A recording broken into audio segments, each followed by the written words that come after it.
T-minus 30 seconds.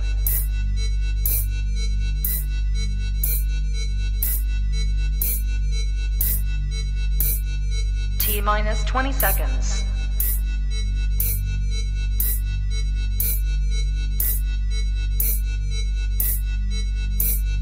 10, 9, 8, 7, 6, 5, 4, 3, 2, 1, 0.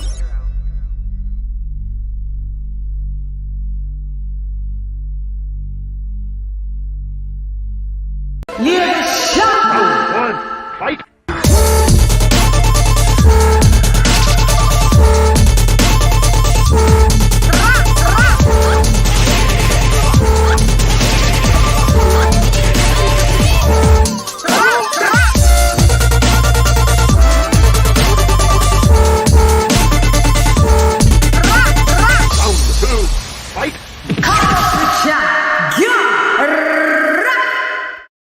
Yo, how you girl? It's LadyChann, rep nonetheless, and welcome to Come Box with Chan. I am late, I know. She is I and I'm her, but I'm here in the boot dissing. Yeah, let me just set my, don't want to blind you lot. Set the light just behind me. Hope you guys have had a good day. I need to put on the headphones and hear if what my mic's sounding like. Is it check 1, check 2? Does my mic sound nice? We'll have a couple hues, will we? Couple of different hues. Couplers. Wait, 1 sec. Should we have it all blue? We'll have a little pink and blue at the back there. Okie dokes. Let me hear what my mic's sounding like.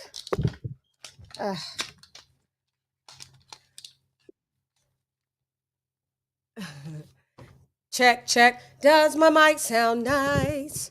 Chickadee check 1, check 2. Does my mic sound nice? That's right. Yeah, it does. In the boot dissing. All right, cool. Yes, I see you. Do you see what I see? Oh, bless you. Okay, let's get the banners up. Social media handles at the bottom, Cash App at the bottom, at # LadyChann in the boot dissing. Social media at LadyChann in the boot dissing. So let's get what this show. Tomorrow, Shan, you've got to pay attention to the laptop that's in need, because right now that one's in it's like it's in exile, and then we'll get who we getting on. Once again, it's on. Do. Take me to the planet, Janet, where all the jokes like Janet. I think the most beautiful thing that I've experienced here, Austrian winters are so connected to nature. This helped me. We don't need the commercials. Okay, so we're gonna have a good show today. It's elite or not elite. Elite or not elite. Because I'm worried that DILLIAN WHYTE is what let's see where DILLIAN WHYTE versus JERMAINE Franklin in the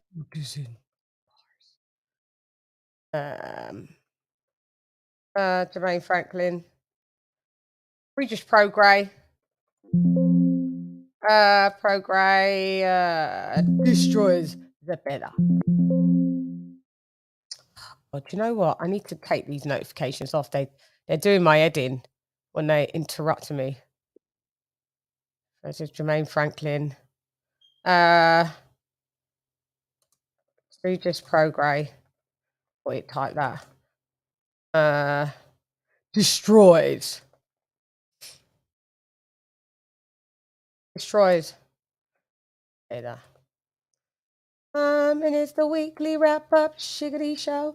I wonder if I never see you here.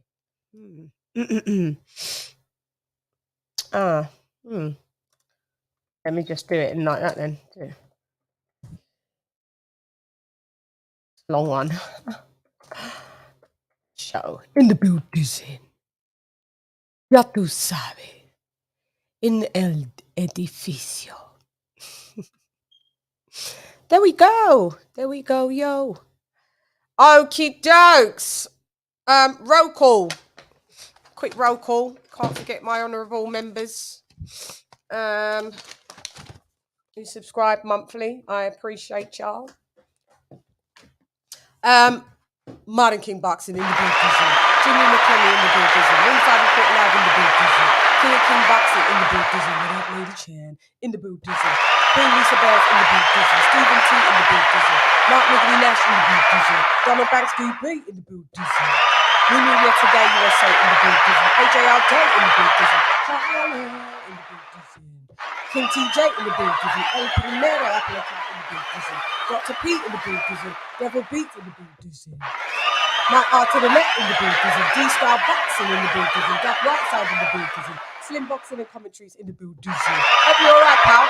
Hector Garcia me esposo numero uno. In the big dizzy. Mark in the big dizzy. In the big dizzy.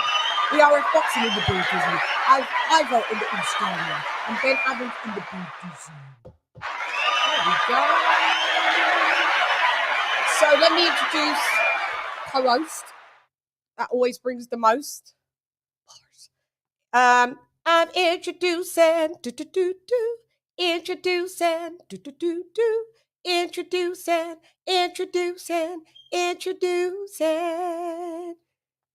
Kenny.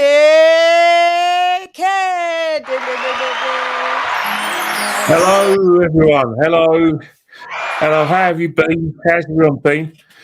Has everyone recovered from the night of British sport? There's some good boxing in the UK. Very good boxing in the UK, actually. But I wish Eddie would leave the zone and get us on some proper, like terrestrial TV or just on a satellite so he can actually see it. I hate watching boxing on the computer. I just hate it. I can see if I can put the zone on my telly. If you got a Fire Stick or you got a smart TV, turn your if your TV's not a smart TV, buy Amazon Fire Stick for 25 quid, put it in, it turns your telly into a smart TV. Then you could just watch the zone on the telly, or you can watch it on your phone and make it go onto the telly through the Amazon Fire Stick. I'll send you the link. I'll send you the link for it. Yes, you know what? It wasn't too bad, but it's still glitchy even on the telly. It's glitchy. Yeah. The app can be glitchy as well, though. At times, last week I had a right glitch fest. Not last week, the week before. So yeah, I'm with you. You've got to respect Eddie. Eddie's going for a young market and young, and I suppose younger people love all this streaming. So it was a clever move for him to go to take his fighters to the zone. Yeah, I mean, for the most part, that's where. So, because I don't do a Sky subscription anymore, Ken. I stopped because I really stream a lot. My mum has the Sky package. So what I do is I Sky Go it. I use her package as a Sky Go, but I can only watch her package. Sky need to update where you can watch that on your TV. I can only do that, like what you're saying, on devices. Yeah, and that's just slightly annoying. But but it's rather than me pay the 100 quid a month, my mum does, because she's a sporting fan and she gets all of the sports channels. So I just so do you know what I mean? So so shout out to my mum. But we're gonna get right in. Let me shall we introduce other people in there, Kenny Ken? Yes, I think we should. Okie dokes, let's go. I'm introducing introducing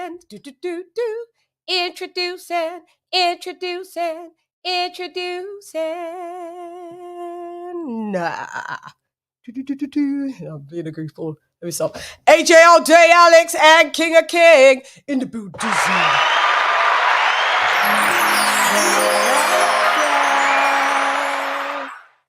What's up?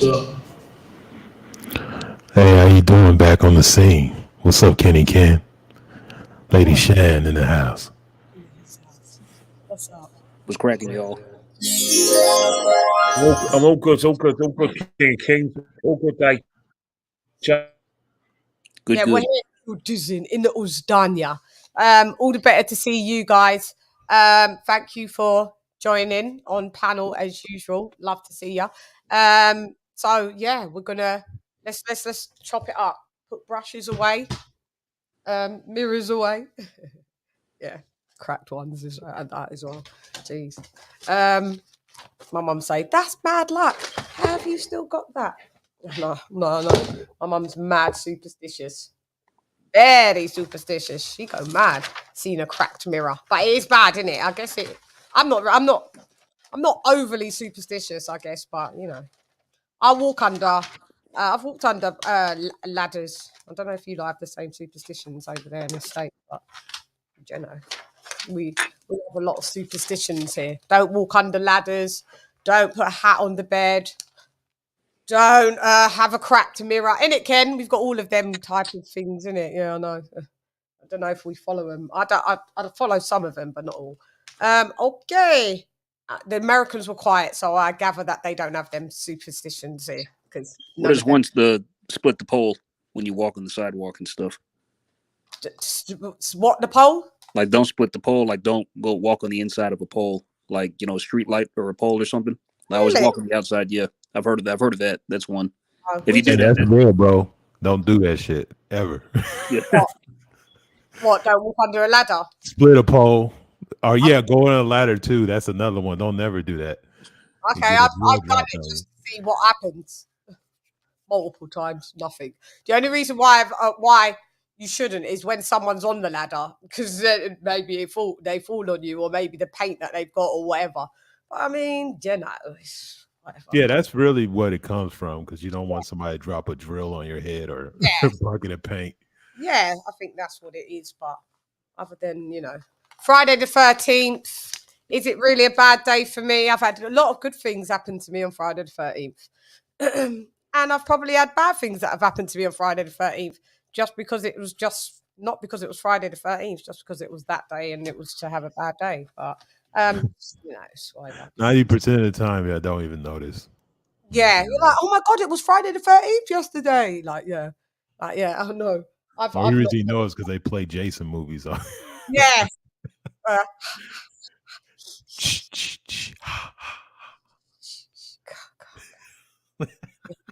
Crazy. Yeah, it is a bit mad. But I like, shouts out to Jason Voorhees. I do like a bit of Friday the 13th. Okay, let's just see who's in the chiggity chat as well. What up, Stephen T? What up, my art to the left? What up?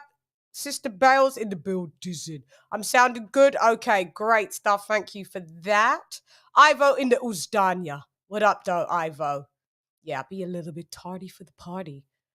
Bomb Squad. What up, though? My guy, Eric Gaines in the building. Okay, you guys are just chopping it up. Just, okay. Let's go. So, we're going to talk about... No, actually, let me go back to the four squares because it's more importante because of Kenny, because this is your fighter. Kenny Ken, we're diving in the deep end. DILLIAN Hello. White. DILLIAN Hello. White. DILLIAN Tell White. me, talk about this fight. What I expected. I expected. The minute I heard rumours, whether it's true or not, that you know, that he's got to fight, you know, the winner gets to fight Joshua, then it was all about making sure he doesn't do anything stupid. He wasn't going to impress anyone. He was just going to get there, get the win, and then get his next payday. There was absolutely no way I expected anything spectacular. He's got a new trainer, Buddy McGirt. I've always said you don't learn anything from, you're not going to learn anything new from a new trainer unless you're probably in your third or fourth fight with him. So DILLIAN White still had the slow feet, still, you know, ate some good punches, still gave away a few rounds, but, you know, he threw some punches as well. It wasn't a great fight. It wasn't a great advert.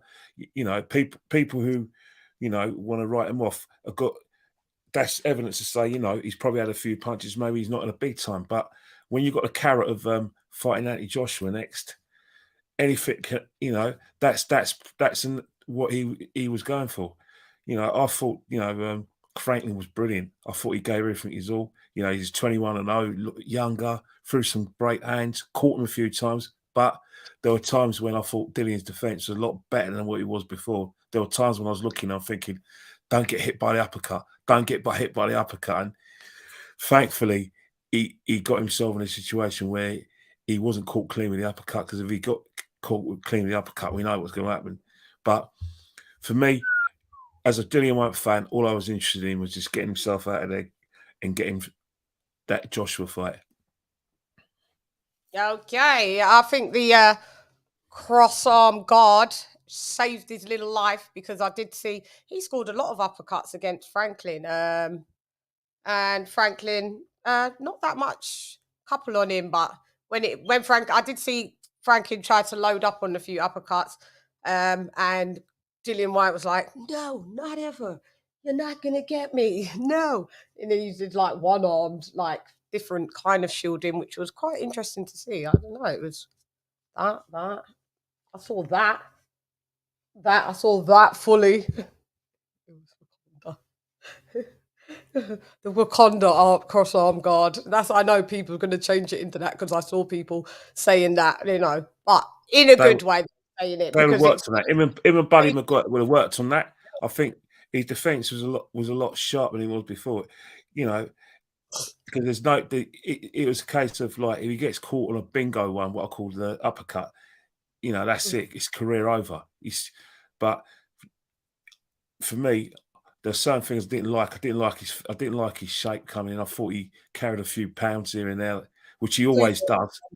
But you know, I would have liked him to be a bit lighter, and not, because I think when he's at his lightest, you don't notice his slow feet.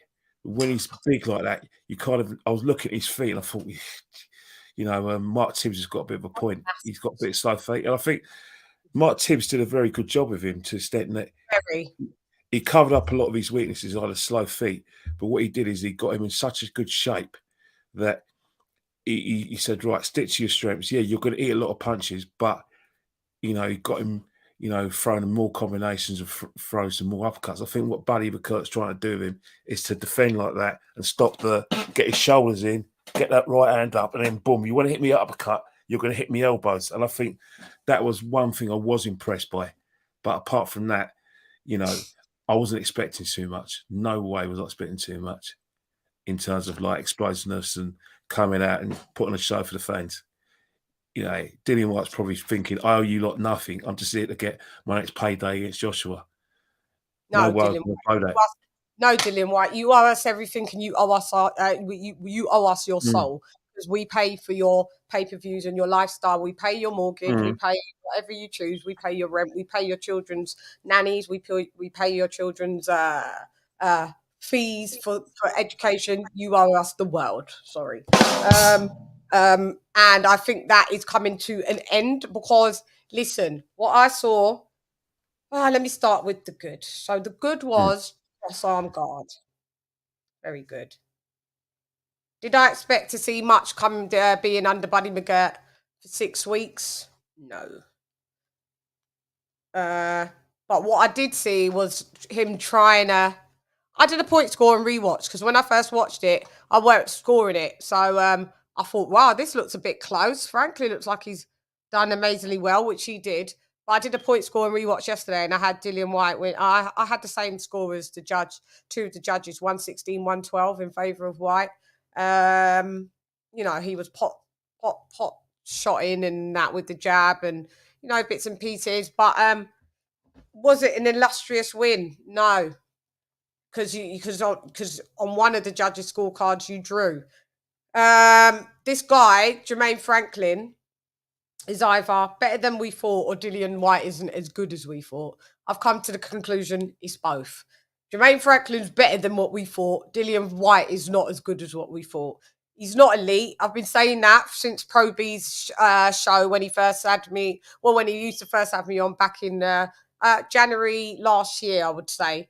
And I come on and I said, Dillian Whyte is not elite. I have to still stand by that.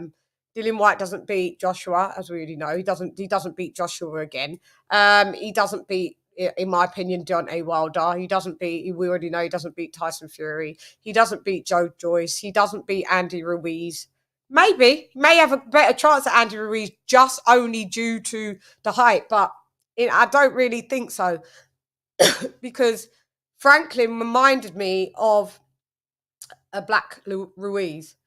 Slightly just under par, fast hands, slow feet, not in that great shape, but not great shape seems to work for them.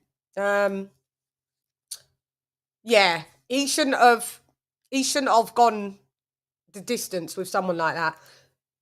He should have starched him out, you know, mid to late rounds, devastating fashion, show off on Joshua came out on record and said it. He said, you know, shouts out, he got the win, but I mean, you would think at the level of what he's supposed to be, you would have starched that guy. Come on, let's just have it right. Whether it was 2015 Joshua or 2022 Joshua, Jermaine Franklin would have been out of there, I would predict, within 4 rounds. We've seen Joshua have people in trouble of an elite caliber in the first 3 and 4 rounds, you know. So I have to agree. In my opinion, Dillian White's been on the slide since Povetkin. Just in my opinion, I don't think he's ever.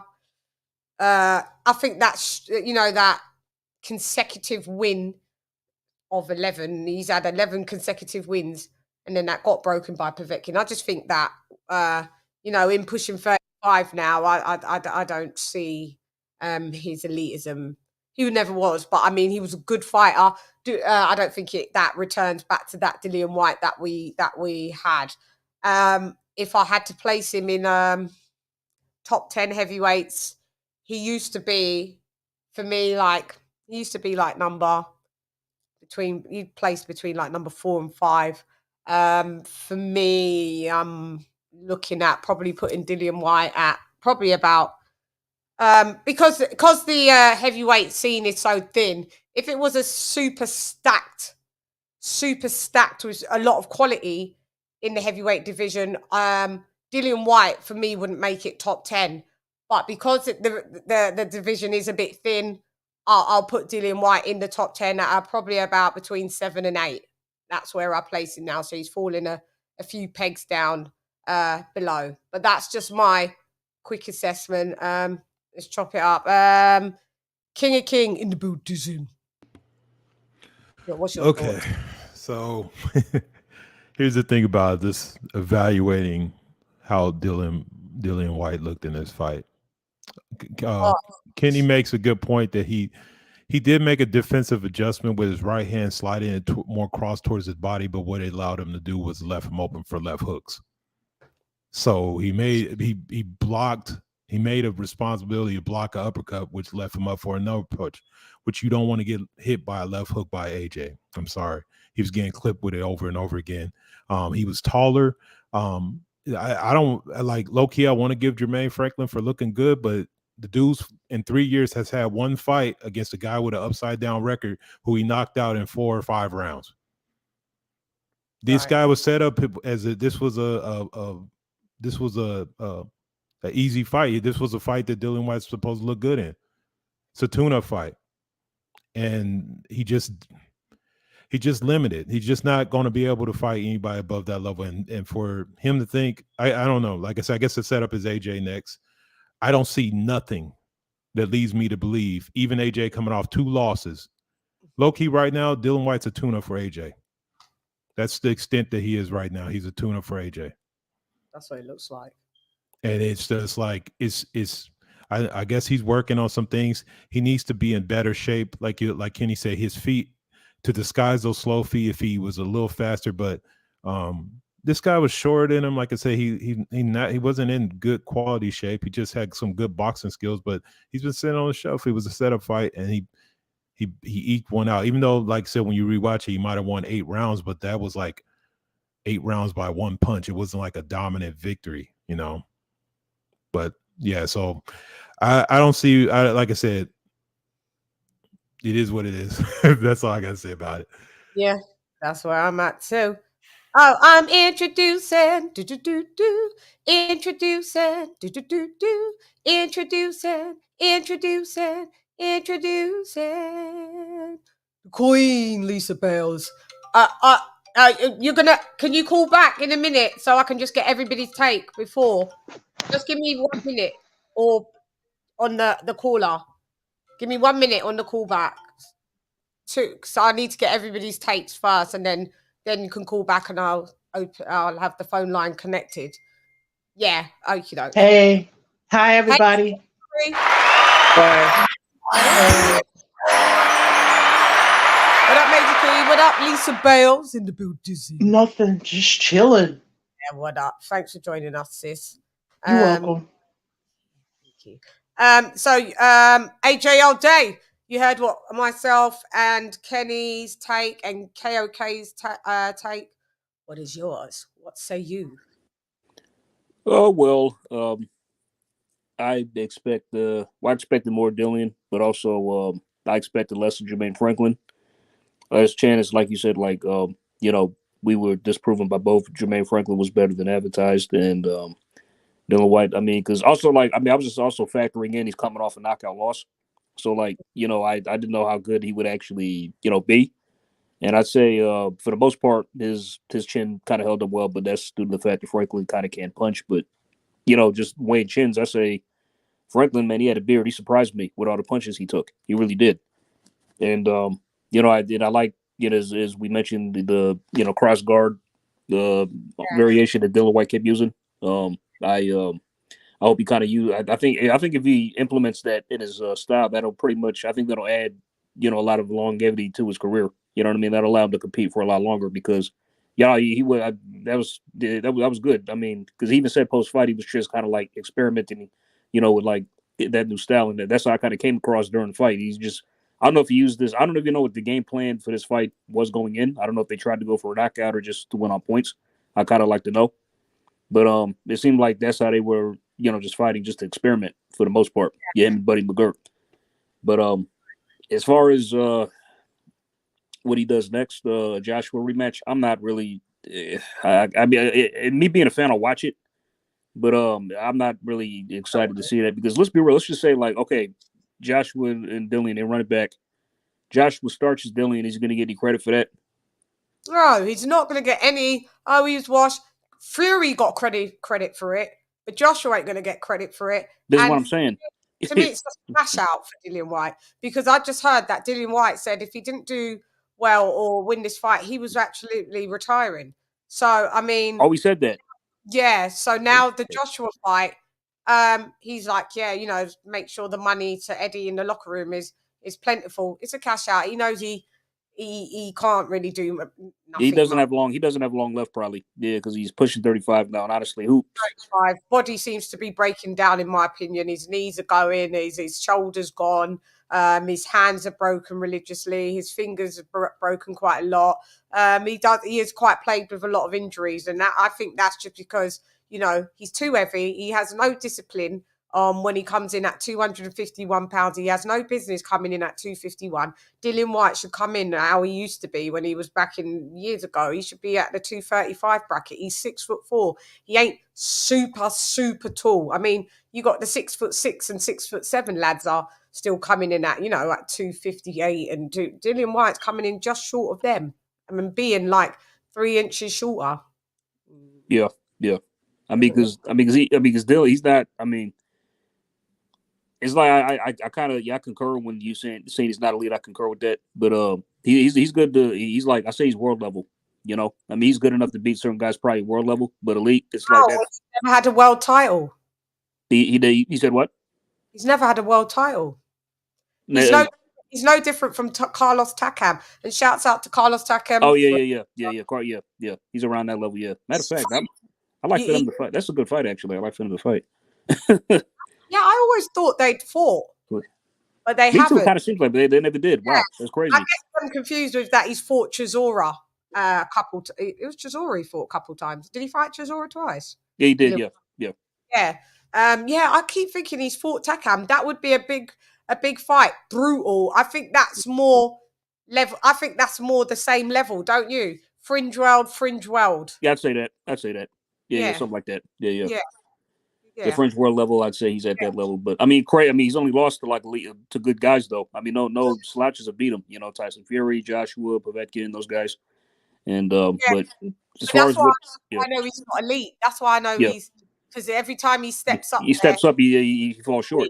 Yeah, it falls a bit. He beats the other kind of fringe world level lads, or a couple ex champs as well. But like the elites, he ain't beating.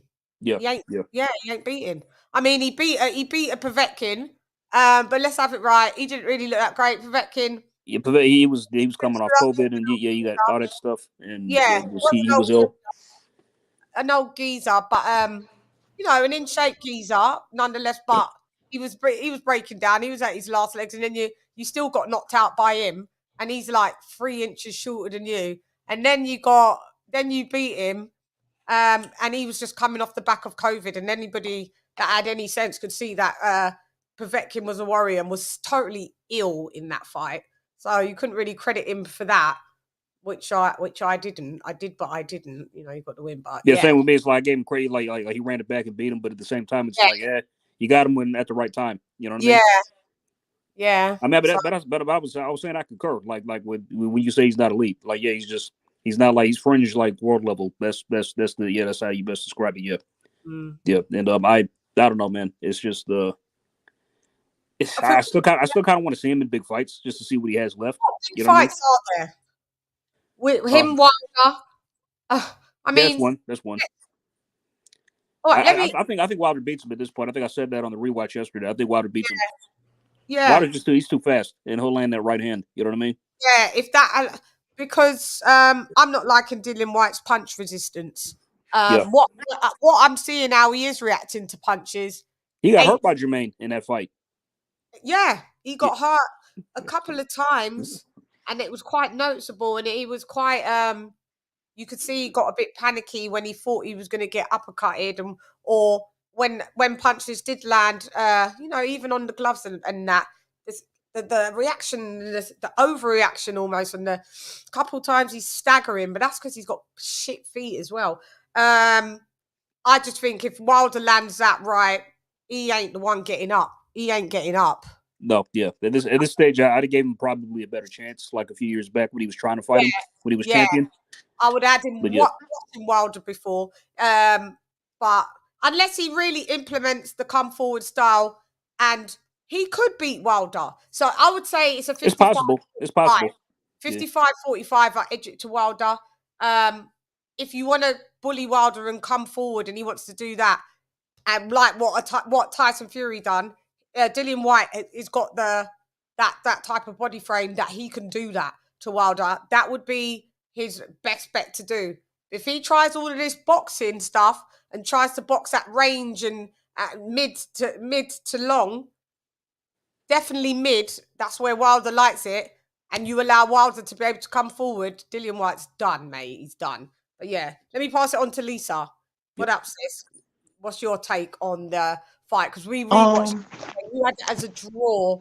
You had it as a draw, 114-114. AJ had it as, what do you have, AJ? 115-113 in for White. Yeah, that was my score, yeah. 112. Yeah. Mm-hmm. Yeah, I thought he did good. I mean, I thought both fighters did good. I liked how he implemented the cross-arm defense. I always like cross-arm defense. Me personally, like I saw he added something to his, his repertoire. And, I never looked at Dillian White as some type of, one of those type of fighters that, like some of those past greats. I never looked at him like that, but I always respected him because he always gave, good fights, and he always wanted to smoke and, et cetera, et cetera. Yeah, but I never looked at him as somebody with this great footwork and these great things. But I saw some things he was doing. But Jermaine, sorry, hold the call while Lisa just finishes. Yeah, just stay there.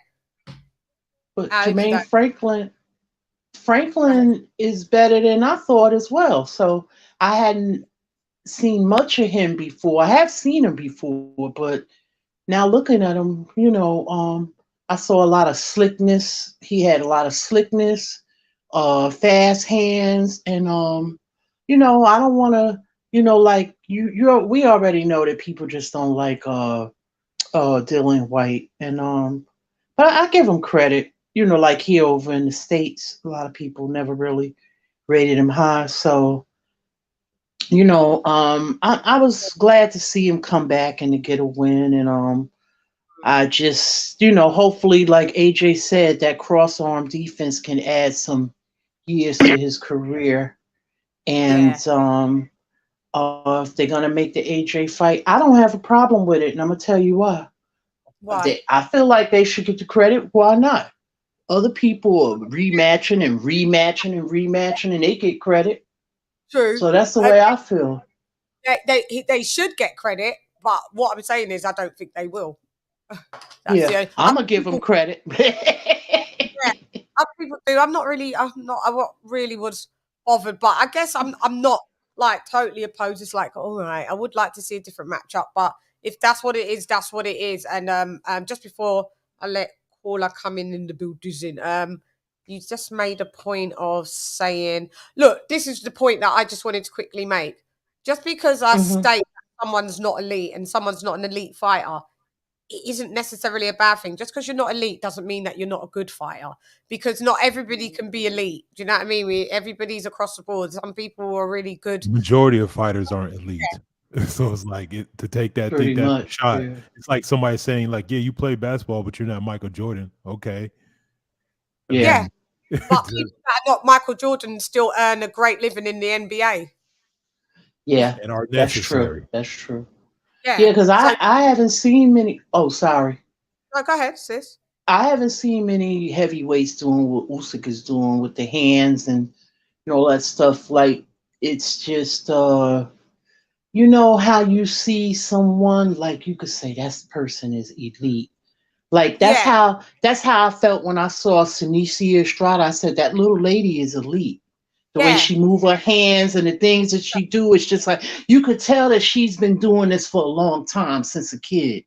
Yeah, and there's people that are like, I think Usyk even and people like that.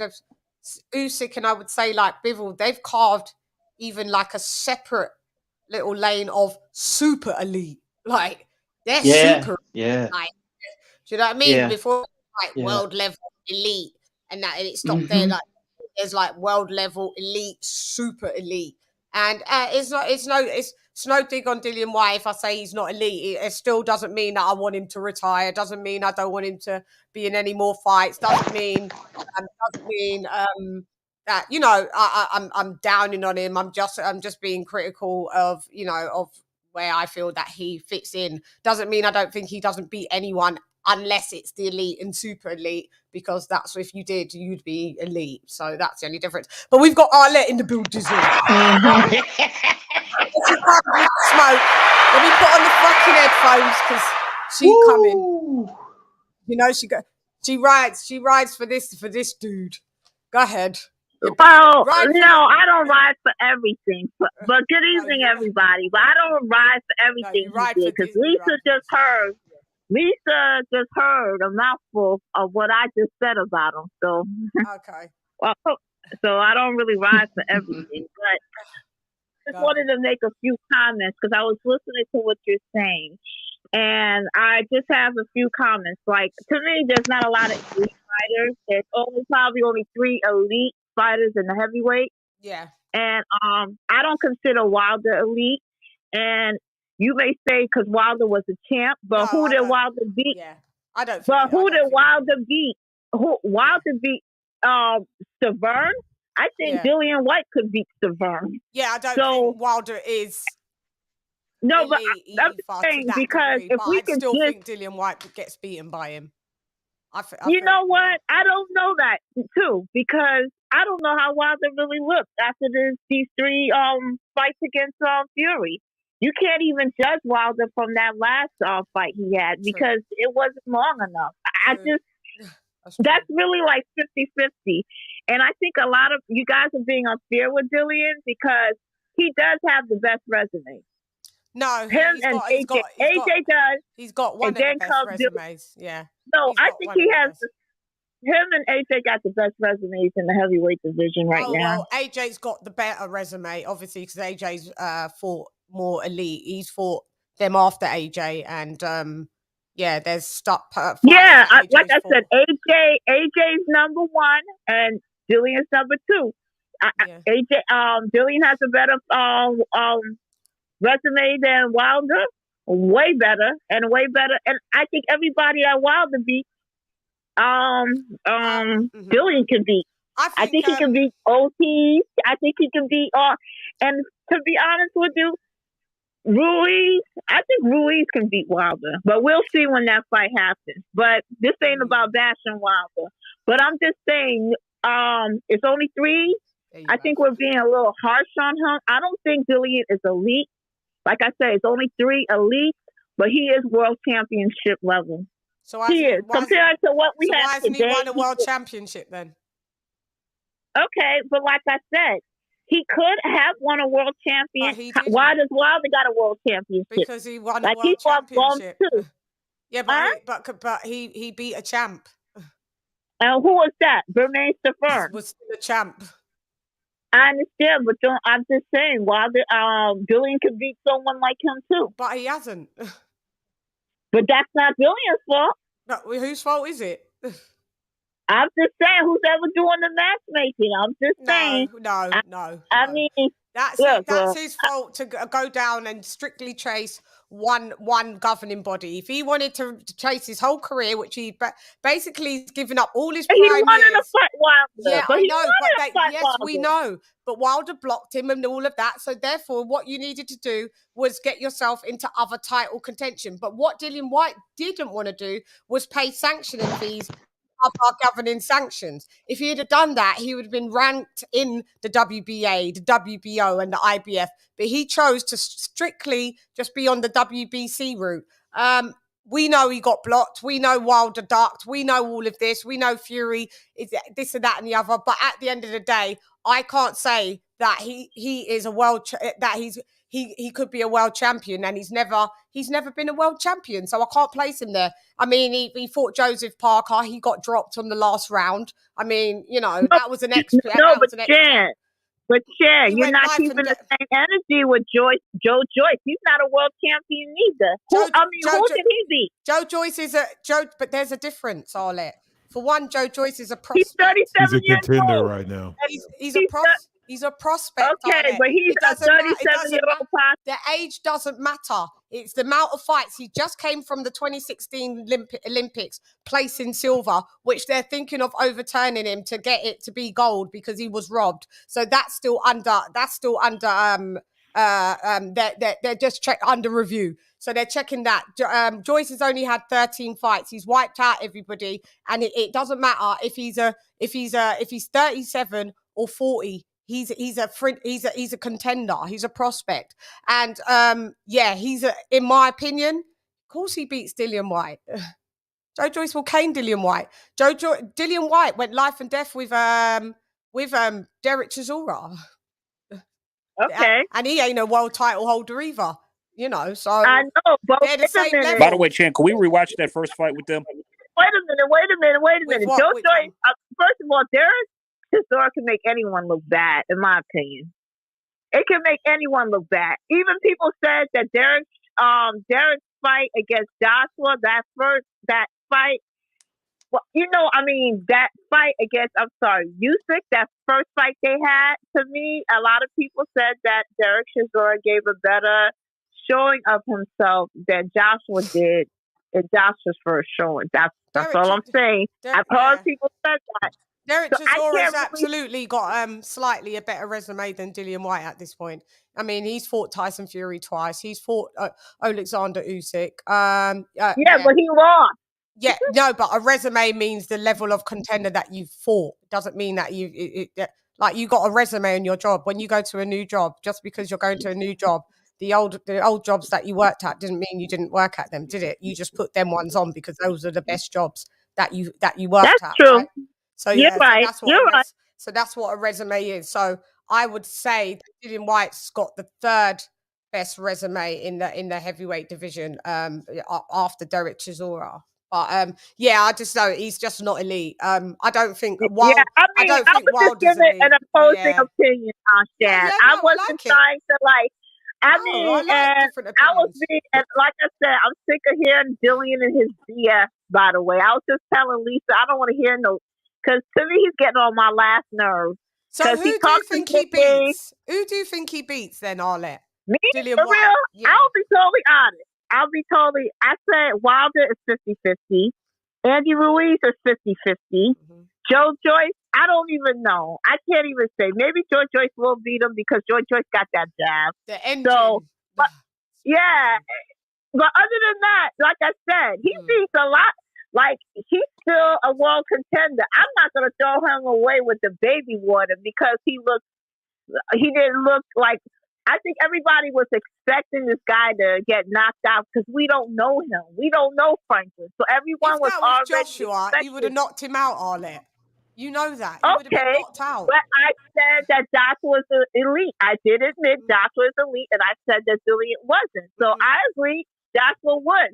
But that doesn't mean that Dillian is not, I didn't say he was elite. I said he's still a world title-ish type of fighter. He's still, I believe, you guys making him sound like a gatekeeper or something like that. He's not or that way. He's heading that way because I'm not really heading sure. That way. I'm not really sure where does he get into another title contention after this. Joshua has no belt, so to me this is a cash out because he will lose, and definitely after he gets knocked out in the first 4 rounds of that fight. Okay, so can I say, nowhere else for him you to go know I that. love AJ. You know I love me some AJ. You know I love me some AJ. But if AJ loses against Tyson Fury, do we just say he's just because he can't beat Usyk again? I don't really like. You know why? Styles make fights, and AJ is elite. So elite to elite. Like if you lose to another elite contender, I guess it doesn't make you have to be thrown out of the bathwater. What I'm trying to say is that I'm now putting Dillian White in with Chisora and Takam. That's not fair. That's not fair, Chan, because that's not fair. I love you to death. That's not fair because he was never elite in my opinion. He was never. I understand, but he lost against. He lost against elite fighters. He lost against elite fighters. He scraped a majority decision against someone that is what we would deem over here as a British title contender.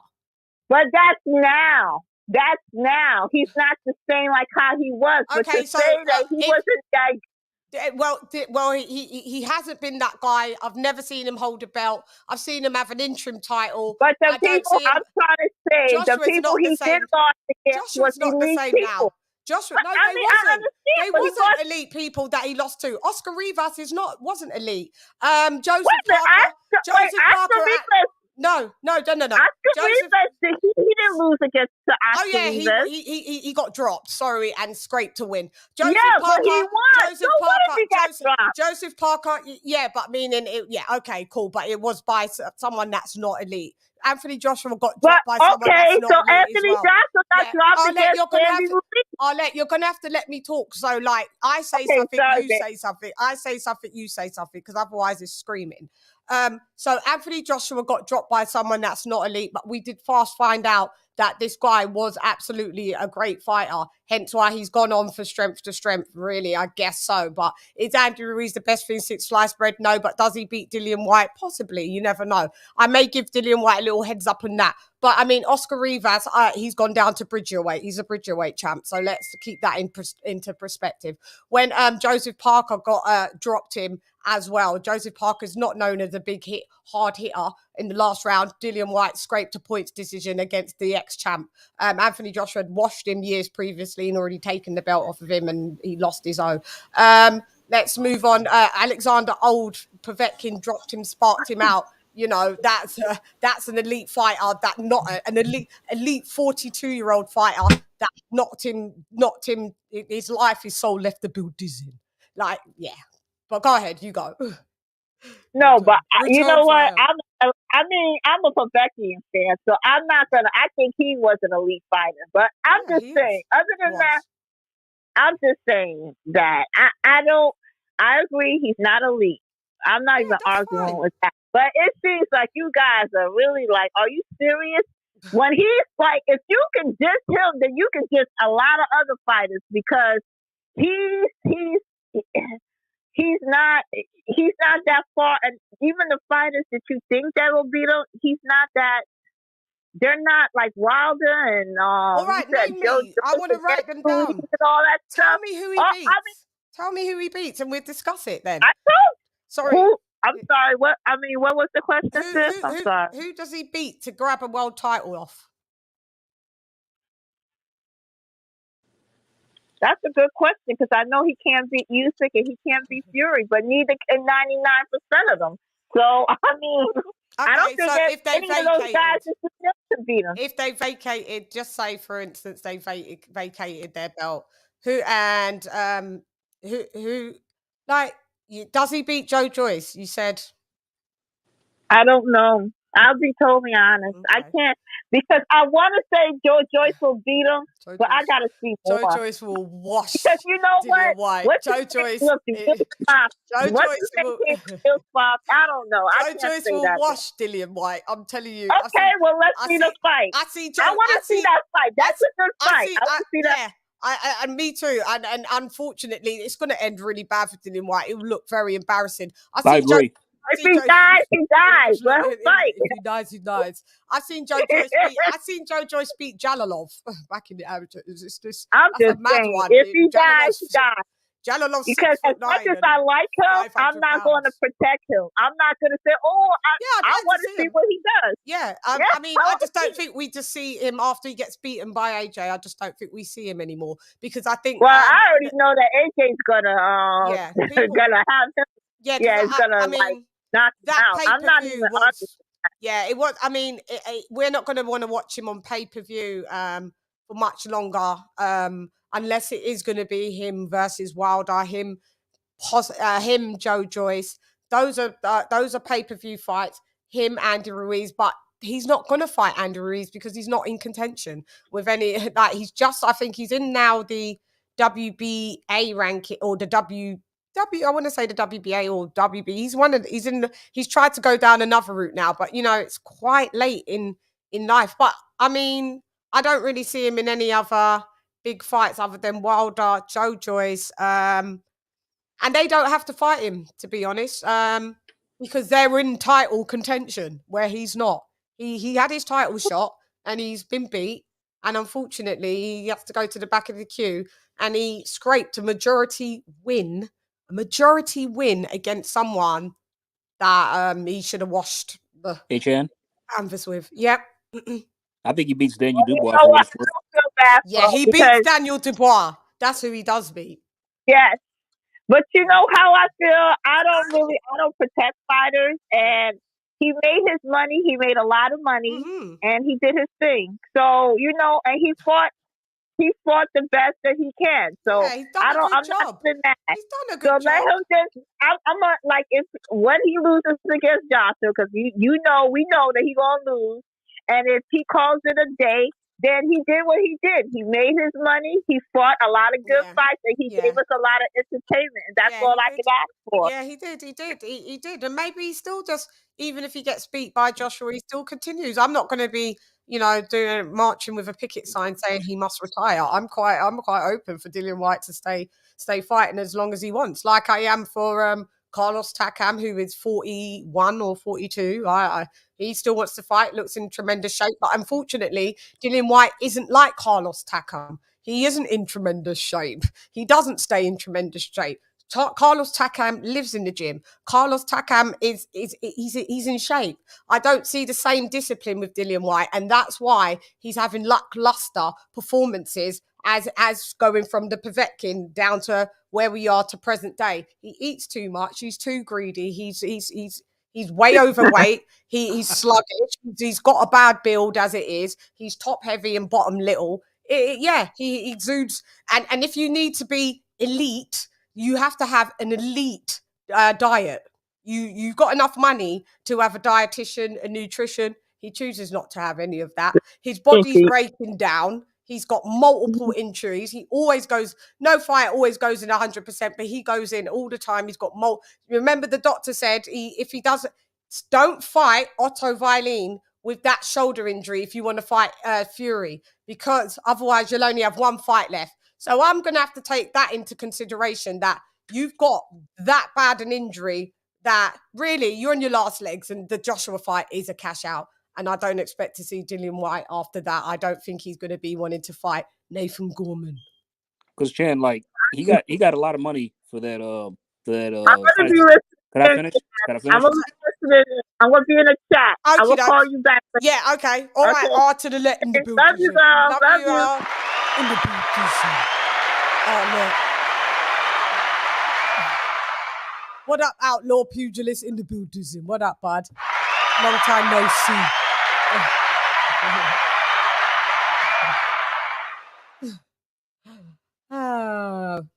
Well, I talk the truth, you know. But yeah, go ahead. And who was that? AJ was you, wasn't it? No, I'm just saying. Dylan got a lot of money for that Fury fight, so maybe that plays a part into, like, you know, his hunger or how much he has left. No, he's been like that. The thing about it is, I feel like as a fighter, the bare basics you should be able to do is stay in shape. Like they say, the last thing to go is power, but the first thing to go is your discipline, your training. If you don't want to be in the fight game anymore, and he's just not there. And this is the thing about it, is like there's levels. It's not a knock on a dude being a gatekeeper. Like it just means that you've had your title shots. The reason I feel like Joyce is still a contender regardless of his age is because he's in title contention. Dillian White is not. Fighting AJ is not title contention. He's not in line to fight Usyk. So no, it's not a shit. Like literally, like you have elite, you have title holders, and then you have contenders, title contenders, and then you have gatekeepers. So it's not like he's a journeyman. It's not like he's a bum, but it's just like, can he beat the elite? No. Does he have a title? No. Can he beat some of these contenders? I think not. I think a lot of these contenders would love to match. Joyce said, man, that's an injury fight. If he fights Joyce, he goes out the games with a slurred speech for the rest of his life. Facts. Yeah. Joyce is a monster. We have not seen. First of all, here's the problem. He's a pressure fighter, so that eliminates him doing that. So he's going to have to do this attempt at boxing. Joyce, so the pressure is going to come there. You're not physically conditioned enough to deal with a guy coming off the shelf, much less a dude who this is his life. He trained. He got a immense motor. So that's two strikes. That's two problems. So now you're in your mind, you got to try and knock him out. Joyce, eventually his chin is going to get dented, but I haven't seen it happen yet. And I don't think Dillian White has the hands to do it. So let's look at the next contender. I don't want to bring up Big Baby because he's not even fighting that long, but I think Big Baby might be able to get him. Yeah, because they're both slow and fat. Yeah, it's like, no, not Big Pharma, the other Big Baby, Anderson, the young guy. Oh yeah, that might be some work for Dillian White. I don't think he beats him either, to be fair. Can Frank Sanchez beat Dillian White? So yeah, the reason you say that he puts him in gatekeeper status is because a contender, I guess they're not contender, our prospects use them to prove that they're a title contender. Right. And that's what Dillian White could comfortably be in that bracket. That's what Takum is, and Takum will gladly test your heart to see if you got it in you. And he loves it. He don't mind. He knows where he fits in. What about Jalov Rice? Jalalov, no, he doesn't beat Jalalov either. No, Jalalov, we just seen him tear holes through people's faces. Literally, no. No. Kenny Ken, who does Dillian White beat at this moment in time? Tell me, I may have missed it. Look, Dillian White is coming to the end of his career. He's had a great career. People say, oh yeah, he hasn't fought for world title. We know he has because simply he was in retirement for a long while. You know, I disagree with what you said about him and Joseph Parker. Joseph Parker got him in the on the 12th round, but he weren't close. Dillian White won that comfortably. Everyone who watched that fight watched it back 3 or 4 times. He won it comfortably. It wasn't great. It wasn't great. Joseph Parker got his heart taken away from him, and he got desperate in the 12th. Joseph Parker, Anthony Joshua and Joseph Parker had a boxing match. Joshua had a bigger reach and got the points win. Dillian White's had a really good career in terms of Derek Chisora. But he don't get dropped by no Joseph Parker though, Anthony Joshua. That's the point. And what I'm making. Yeah, but that you can't compare. Dillian White is very sloppy. He's sloppy. He gets caught and dropped like a hot potato, mate. But no fighters. Tyson Fury was sloppy in his first fight with Wilder. He got very sloppy. He was winning the fight then he got sloppy. Let his guard down. Kept his hands low. Got caught twice and could have knocked out. The second fight, he went to the fight with Wilder, hands down. Got caught twice. But what I'm saying is, I don't think Dillian White would be able to finish one. I don't think Dillian White would be able to go the distance with Wilder, let alone do nearly 36 rounds. Not many fighters will go distance with Wilder with that. Right, and not many fighters go distance with Wilder. Andy Ruiz has got fast hands, but he ain't got quick feet. Well, despite I've only seen Wilder fight low level keezers, so I don't know. Maybe so. But Andy Ruiz has got fast hands. I'll give you that. But he ain't got. But at the end of the day, has he got fast feet? No, he hasn't. No, he ain't. But he's better boxer than Dillian White. Tell you that for free. Yeah, maybe he's a better boxer, but he was world title holder. Wilder would still be my favourite. Beat Andrew Ruiz Jr. Easy. I think Wilder wins that. He could do. But I'm not saying that he can't. But what I'm saying is it's not a definitive. All I'm saying is, for me, Wilder against, if I would have picked, if it was Wilder going to fight Dillian White when they were supposed to fight, when Wilder bitched up and decided that he wanted to freeze him out, I would have put Dillian White as a strong contender to wash Deontay Wilder. But what I'm seeing is Dillian White is on the slide. Yeah, but there's a reason why. There's a reason why he's on the side. The reason why he's on the side. He's just come and defeated Tyson Fury. He got knocked out, and he's been in wars. So of course there's going to be wearing teeth. So you're not going to beat Deontay Wilder. So I'm right. Yeah. So what's but I've said at the time, in his peak, maybe so. But at the end of the day, that's what happens in boxing. Dealing with now, he's not in his. He ain't in his. But you say Derek Chisora's record is elite record. He's a loser. Why is Derek Chisora getting more credit than him? I didn't say that. You're only a good fighter, in my opinion. If you beat elite fighters, not because you lose to him. No, you talk about resumes, but he's lost every time he fights someone decent. Twice. Yeah, let me pull up what a resume is. Right. Let me pull up, because I guess people don't understand. That doesn't mean anything in boxing. Your only counts for some if you beat the fighters. You're going to talk about your winning record. You can divide a resume with your winning record. Who are your best wins? Who are your best wins? Ken, if I listen to me, if I am a cook, and I want to go and work at the Hilton in their silverware, whatever, their 5-star dining, right? But all I've worked at is I worked at 2 pubs, but then I worked at maybe 2 pubs for like 4 years each, and then I worked at let's just say I worked at maybe Selfridges in one of their diners for 4 years, or no, for 2 years. Guess what makes me the better? Guess what makes me the better cook? What does make me the better cook? Or because I've worked once I've won winning. I've been working. My level of cooking is to work at a pub. Let's turn this other way. Then. Let me finish.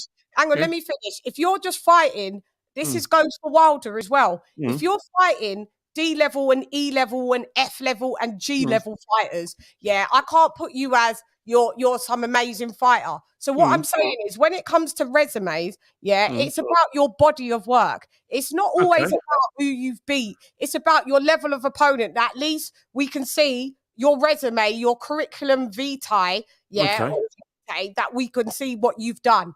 And then we can look at about, where you've excelled on your resume. And what I'm saying is, all I'm saying is that Derek Chisora has fought a better level of opponent And lost to him. in all, but he's fought a better level of opponent than Dillian White. Well, let's turn this on his head. All right, let's turn his head. All right, you talk about levels of like cooking in like the Weatherspoons rather than cooking in Gordon Ramsay's kitchen. Yeah. All right, I've worked at every place. I worked at Goldman Sachs. I've worked at I've worked for like Rothschilds and all these big banks, but I've got sacked from all of them.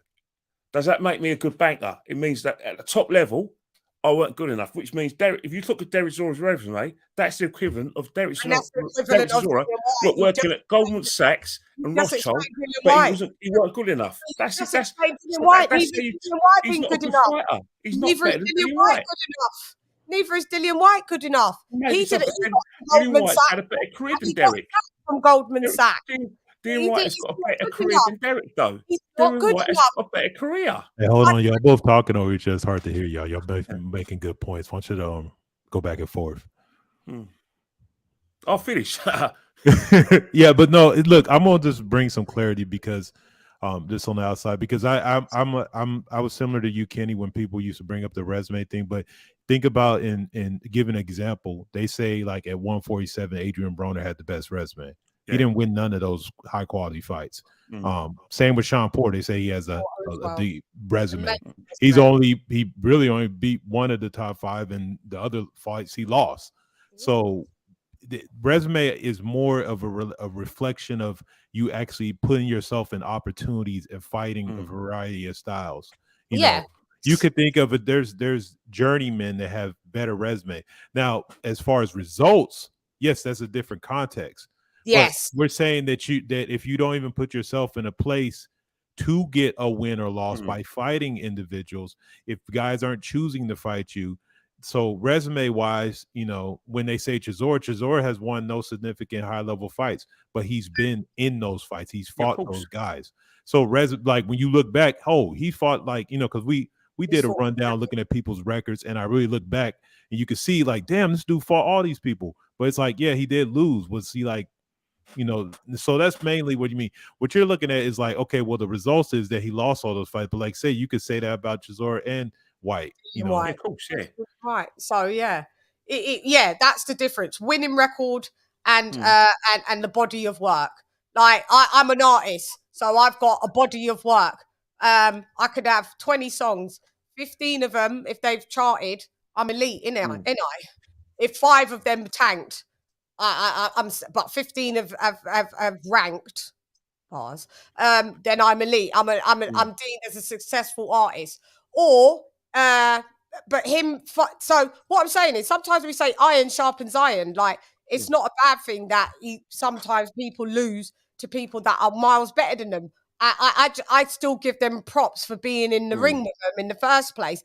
But unfortunately, when they do come up short, it's where you can place them now, because you now can't place Derek Chisora other than he's a gatekeeper, status. Dillian White, I would agree that he's higher than gatekeeper status, but he's heading there, Ken. He's heading there. Don't you think that run out of people? Yeah, don't you think that's down to wear and tear? Because the thing is that despite the fact, because of his fighting style and the fact that he took so many risks, that whether it's his fault or not, that has paid a lot of took a lot out of him, and that was probably the consequences of how bad he looked against Fury. But the thing is that Dillian White is there, Tyson Fury's up there at the moment. So it was at the time. Obviously, I talked a good game because I love Dillian White, I love Tyson Fury, but the realist in me just thought, this is just one of the biggest mixed matches ever, and it's just like Dillian's reward for waiting his turn, and for getting the lawyers involved. But it looked like a complete mismatch, and I think a lot of that's to do because Tyson Fury is just too big for him, and Tyson Fury's too quick for him. But I think wear and tear. I think that's just wear and tear because of the fights Dillian took. Like as you said, you talked about life and death fights.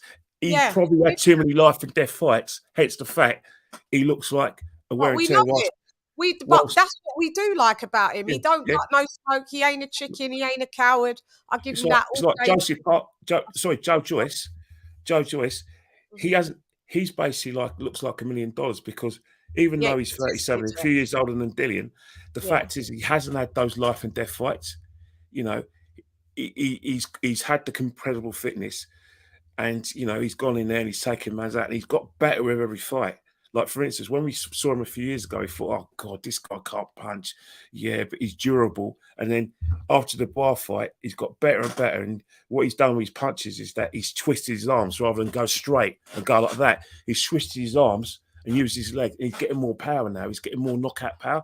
So he's developed in a way that he's a young 37-year-old. So, yeah, I think I agree with a lot of things that you say. Dillian Whyte's just on the side because Arlett's right, because too many life and death fights, Ricks and Wolves, you know, tear-ups. That's what happens in boxing. If you have a tear-up all the time, it ages you. Good old Nigel Benn, love it a bit. But in the end, he got older in the ring because of the tear-ups. And I think that's, you know, I don't think Joshua's going to get like that because Joshua's he's a good fighter and he's tore people apart rather than involved in tear-ups. The only tear-up he's had was, you know, Klitschko, and I think that's where Dillian's what. But I don't think Dillian would have done anything different because, as you said, he entertained us. Yeah, he has, yeah, I'll let Dillian Whyte's on the slide. Yeah, you can say Deontay Wilder's on the slide for sure if that's what you want to say. It's cool, but I mean, we're not really talking about Deontay Wilder in its entirety. So we're kind of just talking about Dillian Whyte. So we're not going to be like, well, that one's on the slide too then, because you said my favorite fighter's on the slide. So this one's on the slide. Like, let's not go down that road. Like, we do a Wilder show. I've done Wilder shows. This ain't one. We can talk about Wilder where he fits in the rankings with like heavyweights with people like Dillian Whyte, but Dillian Whyte is the main topic today. So we're going to need to like really just jump off the Wilder thing unless you're going to have a correlation. Let me say this on far as that it's the worst way to make your point is compare something that you feel is worse. So if you, for instance, went to a restaurant, you didn't like the food, and then you told somebody like, I hate the food there, and then somebody's like, whoa, but McDonald's has way worse food. Okay. And it's like, it's not a good way to defend somebody. Defend them on the face of what he's accomplished. It sounds better. If I say Joy Joyce is a good fighter, then or if I say Joy Joyce is sharp, do you bring up somebody else who's more trash? It doesn't really make a point because it's just like, okay, cool, that's fine. Like, we're distracting it. Like, we're not shitting on Dillian Whyte, but it is what it is. And me comparing him to Joyce, I'll put it like this. Joyce, as his competition has arose, he hasn't gotten more and more dominant. The Dubois fight, regardless of people say at the time, they're both undefeated. They're both title contenders. He washes them. Takum, he beat him. Chris Hammer, he beat him. Parker, he stopped him. So as his competition goes up, Dillian Whyte may have won those type of fights, but it was life and death wars. So it's like there's a difference. It's like because you're more even playing. People could say that's exciting, but you're choosing to fight that way. Because if I now see you trying to box, that means that you could have been boxing. Why weren't you boxing? Why are you getting to battles? Because you have to. Because you don't have that war energy. Yeah, you don't have. You have to fight that way. There's no more maximum violence. You have to change your whole strategy now because your body's breaking down, and against the top level of lads that are coming up, you don't have that smoke in you anymore. And they're trying to compare him to a small fighter, but he's like, to me, like his revamping is like when I saw John Gotti try to become a boxer. It's like, bro, you're a brawler and you get into fights and you take a lot of damage, but whose fault is that? Like, like at the end of the day, yes, entertaining, but you know, you got if you want to be a champion, you want to be elite. Like, I don't. Like, we say AJ is elite. I don't see AJ getting in life and death tussles with people. Like, for what? Like, I'm going to dominate you and knock you out. Why would I get into a Joyce, same thing? Why would I get into a back and forth with you? I'm just going to stop you, Parker. I don't care how much weight you put on. And you could put on even Fabio Blood Clark Wardley said you could be 280-pound Nathan Gorman. I'm just going to beat you up and done.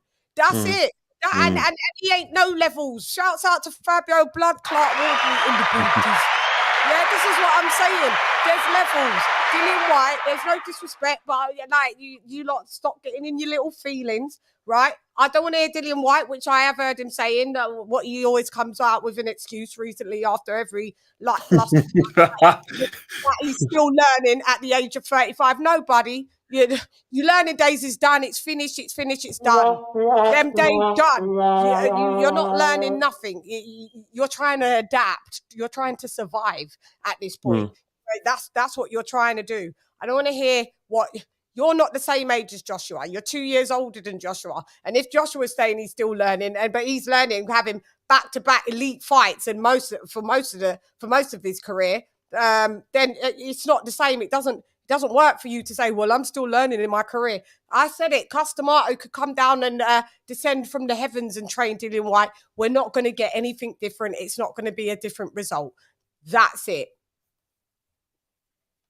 So, so before there's just super crickets, because I know I always shut shit down. But you're saying Wilder beat him, so that's why. Yes, that's why I said, if you want to talk about other fighters, we're talking about where we put Dillian within the ranking of other heavyweights. But we're not going to say, because Dillian is on the slide, but Wilder's on the slide too. Dillian did this, but Wilder did that too. It's not that. It's not that. This isn't that show.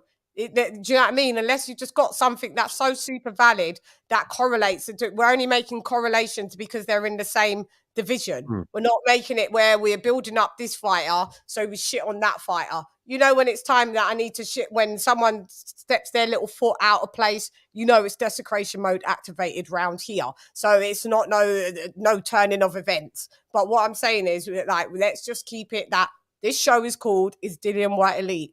Just because he's your favorite fighter and you want to fuck him, Arlette, we're not all gonna like fall into line. You know, yeah. Sorry. Chan, can I add something? It's a boxing show. It's not because I want to fuck him. He's the best thing since sliced bread show. No. Go ahead. No, but it's just that, like, I mean, compared to where Wilder and Dillian are in their careers. Like, I just picked Wilder to beat him based on like a stylistic matchup, and I'm not saying that Dillian doesn't have a chance to win. He can. I mean, but it's just that, like, style wise, I think Wilder will have an advantage in that fight. That's all I'm saying. Yeah, because that's what it is. Yeah, that's it. I mean, I know Wilder. Either. Yeah, right, they're both not elite. Yeah, what it is. He's for chill competition. But yeah, I'm just saying at least he was a world champ. Yes. Like, he's been a world champ. I haven't seen Dillian White been a world champ yet. Like, and he's had multiple opportunities instead of chasing one blood clot. If someone blocks you like Wilder did, guess what you do? Guess what? When you're driving in your whip and you got your Waze up or you got your sat nav up and there's a roadblock that happens. Guess what your sat nav does? It says rerouting. But remember, like, Dillian White didn't choose to reroute. He decided to still keep banging his head against the brick wall. You could have kept banging your head against the brick wall while still paying sanctioning fees so you could reroute. So now the WBC has taken all your prime little years, and now you're trying to reroute. But what I'm trying to say is, you're in the who needs you club right now. Boxing is a dread business, whether we like it or not. We've seen it. We've seen it with Anthony Joshua gets a blind because you know why? Because he's got money, and he says, you know what? He's been unified, so he's always going to be in those people's rankings as long as he pays his sanctioning fees, is he not? So if that one gets locked off and that one, do you think he's sitting there crying that he can't get the WBC belt through Tyson Fury right now? Well, we will get it, I'm sure, at some point. Because guess what? He paid sanction fees for the WBC. Guess what? He's ranked. That's what Dillian White should have did. Simple. You remember Dillian could have rematched Joshua in 2019? And he turned it down. Yes. For $5 million. Yes. Saying that, he's deserving of more. Then he priced himself out. He priced himself out, didn't he? Himself out, dude. So we can't. And a title contender takes that $5 million to take the titles. It puts you, like, just think about the significance of that fight. If you go in there and you beat AJ, okay, first of all, the only reason you're telling me you're not taking $5 million for 3 belts in your area, this is your region, this is a big British fight, like, this is going to be massive, right? is that you think you can't win. Because if you beat him, you take everything. You're You in the take driver's seat. You're in the everything. driver's You seat. take the crowd. You take the belts. You take and then when you come back in the next fight, hey, I know you're the draw, but I took short money, bro. If you want a rematch, you got to pay me, Eddie, whoever else. But when you turn it down, talking about it's only $5 million, like it's bad. Like, because there's 4 belts. This is the funny part. We shit on it because there's 4 belts. So that means there's 4 opportunities to become a champion in every division. Yeah, So exactly. if you one is absolutely gone, that's cool. But it wasn't like 3 were gone. 3 were probably more probable for you to get more than the 1. accessible than the one that you was trying to get it off. Cool, at the time where you thought you was going to blitz Wilder, maybe you would have, and that's why maybe Wilder didn't want to take the fight. But then, like you said, there was another 3 avenues to go by, sir, and you still chose not to. And they was probably maybe even easier feats to be to do at that point. But then again, you know, Joshua was the unified champ twice.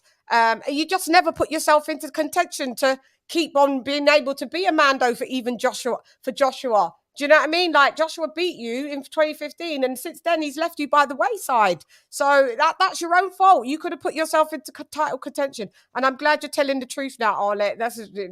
Colonel Jessup, did you order the code red? You don't have to answer that question. I'll answer the question. You want answers? I think I'm entitled. You want answers? I want the truth. You can't handle the truth. We know, Arlette. We know. We knew you wanted this to be dating wars, not come box with Chan. And that's why you're going so hard. Pause for the dude.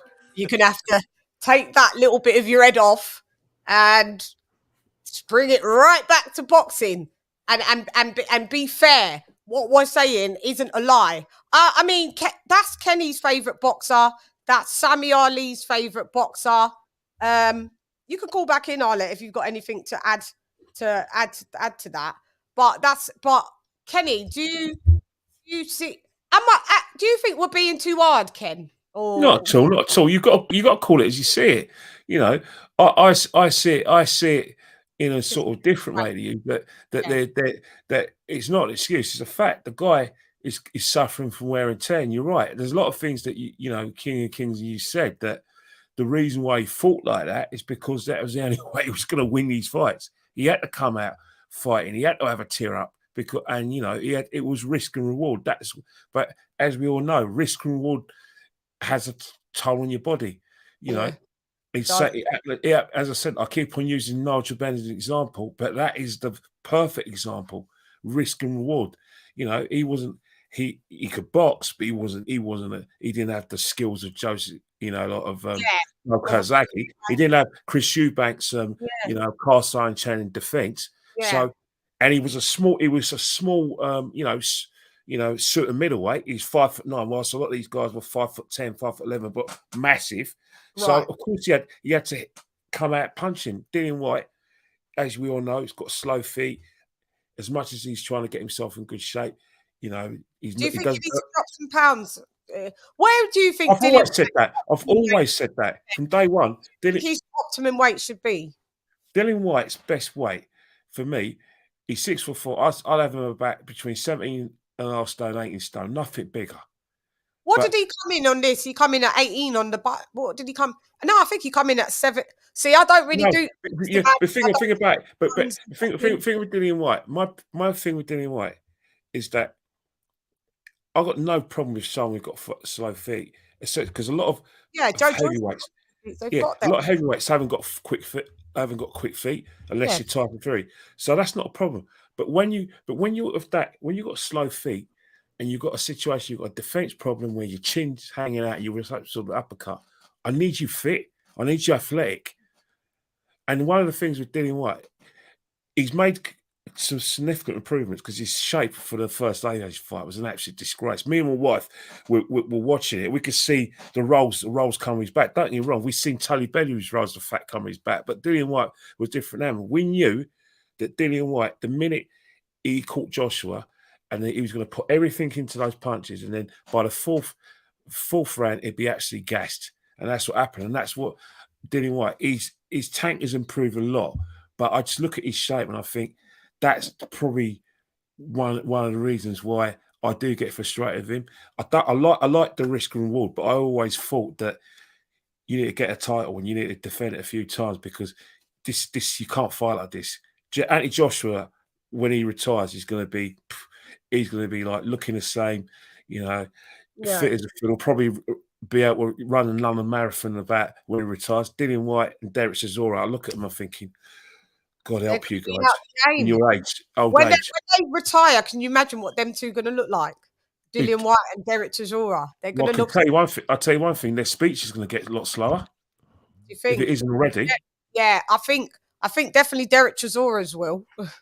And Dillian's, because he's taken a few thumps as well. And Joshua, because of the knockouts, maybe. Yeah, because the thing is, Dillian White's one of those fighters is that I may get knocked out, but I will knock you out. And I'm not here to box. I'm here for a tear up. Nigel Benn said he wants a tear up and did it. Dillian White doesn't say he wants a tear up. He just goes and does that. And fortunately, boxing's an art. But you know, casuals like a tear up. I see it as an art. And if you treat it as like a tear up or street fight, it'll come back on you five times over, and it won't be your 50s and your old age won't be pretty, mate. I hope they do keep their money. I hope they do bank it, and I hope they don't have vultures and pork chops around them, because they need that money. They're going to need that money. Pork chops. He said it, AJ. That's the word. AJ loves that word.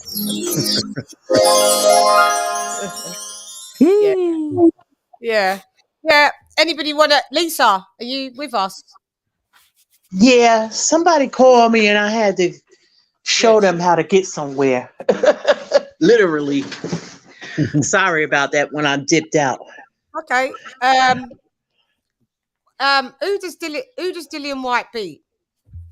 I'm sure there's some fighters that he could beat. Well, he kind of fought a lot of people, with the exception of he didn't fight Wilder yet. He didn't fight Ortiz yet. Oh yeah, Ortiz. At the time when he was supposed to, that didn't happen. I mean, just probably he would have beat up. He would beat Ortiz now. Yeah, that I'll give him that. Yeah, well, probably, yeah. Well, Ortiz is still dangerous. I'll say that about him. The uppercut could, Ortiz couldn't implement a knockout uppercut. Could do. Yeah, because he's more technical.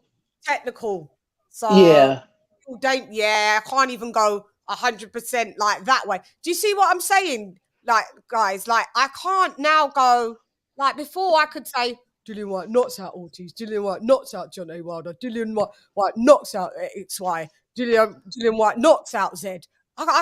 He didn't even knock out Franklin, and Franklin don't even got power. I mean, at the last bit of the last round, due to that, I would have it at Franklin was just absolutely knackered at tapping away at the bigger fighter.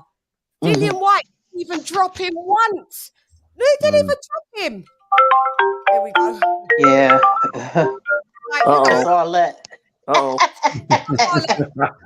Here we go. Yeah. Oh, let's come to give some smoke. Come on, you've hung up. I mean, him not dropping Franklin is a mad one for me. That to me is that shows regression. Does could be. It shows on the slide. That guy, Dillian White, has knocked down better people than that. Shouts out to Franklin. Go ahead, Arlette, in the building. Hang on. Let me connect you. Sorry, I thought you was. Go ahead. I love you, but Ortiz, you know you at least a dead wrong for that, sisters. Ortiz got dropped 5 times against him. Corny ass Charles Martin and got dropped by oh please. Ortiz, that's 165 years old. You think that he'll go 50-50 with Ortiz? Hold on, he got dropped by a 42-year-old Povetkin. So why can't he get dropped by? He didn't get dropped. He got knocked out. Wait a minute. Povetkin is a much better boxer. Yeah, he is. Than Ortiz. I mean, come on, that's not even on the same. They're not even on the same. No, they're not even on the same level. So that's not even fair for you. Ortiz is 107 years old. And Ortiz got dropped 5 times in that Charles Martin fight, and he got dropped in that Andy Ruiz He got fight. dropped twice by my count, but that's okay. And guess how the fight ended? Guess how the fight ended? Guess how the fight ended with the Charles Martin? Guess how it ended? No, but he won. Ortiz, no, but he won. Okay, he won because Charles Martin he sucked won too. And guess how the fight ended with Andy Ruiz? I'm not sure if he could beat Ortiz. That's where I'm at. Dillian White, I'm not sure if he can beat him. Not sure. Okay, now I know. Okay, okay. I ain't gonna have this conversation no more. Bye. Well, Arlette. I'm trying to Arlette, a fangirl, and I'm not fangirling. Lisa wants to say something to you. Arlette, I never said, I said it's possible. Hey, it could go either. You know, the thing is that Ortiz is very technical. He is older now. I get it. It would be a good fight. Always molasses. Yeah, but he's still got that. He's still got power, and he's he's technical. He's southpaw. I never really seen Dillian against a lot of southpaw, so I would have to look at that. I really see a lot of southpaws, to be honest. I just like now that y'all said that it's 50-50 against Ortiz. I cannot debate this conversation no more because Ortiz is like freaking 177 years old. Yeah. His punch resistance is shot. Yeah, you said Dillian punch resistance is shot. White, so it's even. No. Why didn't Ruiz knock him out? Why couldn't Ruiz knock him out? He is slow as molasses. So's He is Dillian White. slow as molasses. So's Dillian White. No, he's a lot slower than Dillian. White. So's Dillian White. Nah, So's Dillian White. His punch resistance shot. Who's the better boxer? Ortiz. When I'm talking technical, because he's Cubano. So technical, that goes to Ortiz. I would say it's quite an even matchup. Ortiz has never been a world champ. Dillian White's never been a world champ. To me, that is fucking evenly yoked. Yep. No, because that would be a good fight. No, because I would mind that fight. For 20. No, because Ortiz has been fighting since Mike Tyson was in boxing. Ortiz has been fighting for 50 years. And can still beat Dillian White. Y'all crazy. That says more about Ortiz and less about Dillian White. They're even now. At this stage in their career, they're even. Before, Dillian White whops Ortiz all day. All I'm saying is when you stats for stats, very even where they are right now in their career. Both slow, both got bad shot, like they look like they're shot, no punch resistance. Never been world title holders. Oh Lord. You know what? That's why I don't. You making it hard for me to stick up for Dillian. But it's fair. It hard for me. If you look at the heavyweights now and from the 90s or even the 80s, there's no comparison. Of course, I agree. Nobody no today comparison. Really. Nobody today, again, except for Usyk. I don't think anyone can yeah, I agree, Lisa. I think they beat him too from back then. Of course, yeah, of course. Some of them, yeah. I mean, I agree. That's what I'm saying. If y'all can call Dillian trash, y'all might as well call this generation's a heavyweight trash. Well, I said it's on the same thing. That great. I did say. We never said he was trash. But I don't think he's trash. Yeah, we didn't say he's trash. I know someone in the comment section just said that. So if Dillian's trash, then he said he's most trash. of them was, I didn't say he's trash.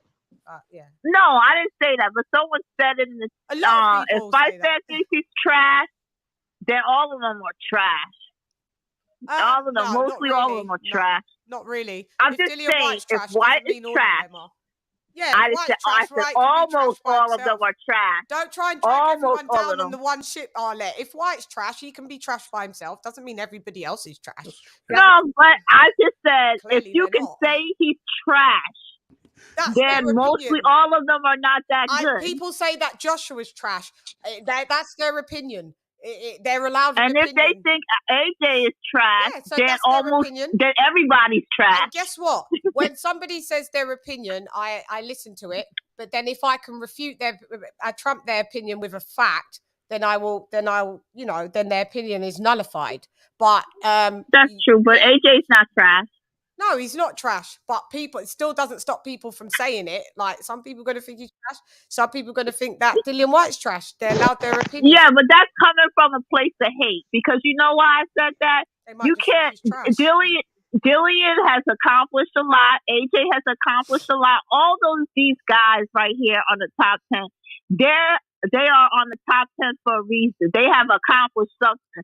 As much as I can't stand Wilder, I can't even call him trash because he actually accomplished. Let me just dig up your comment, actually, because you absolutely did say that Wilder was trash. Hang on, where did you go? Oh shit! I say that out of hate.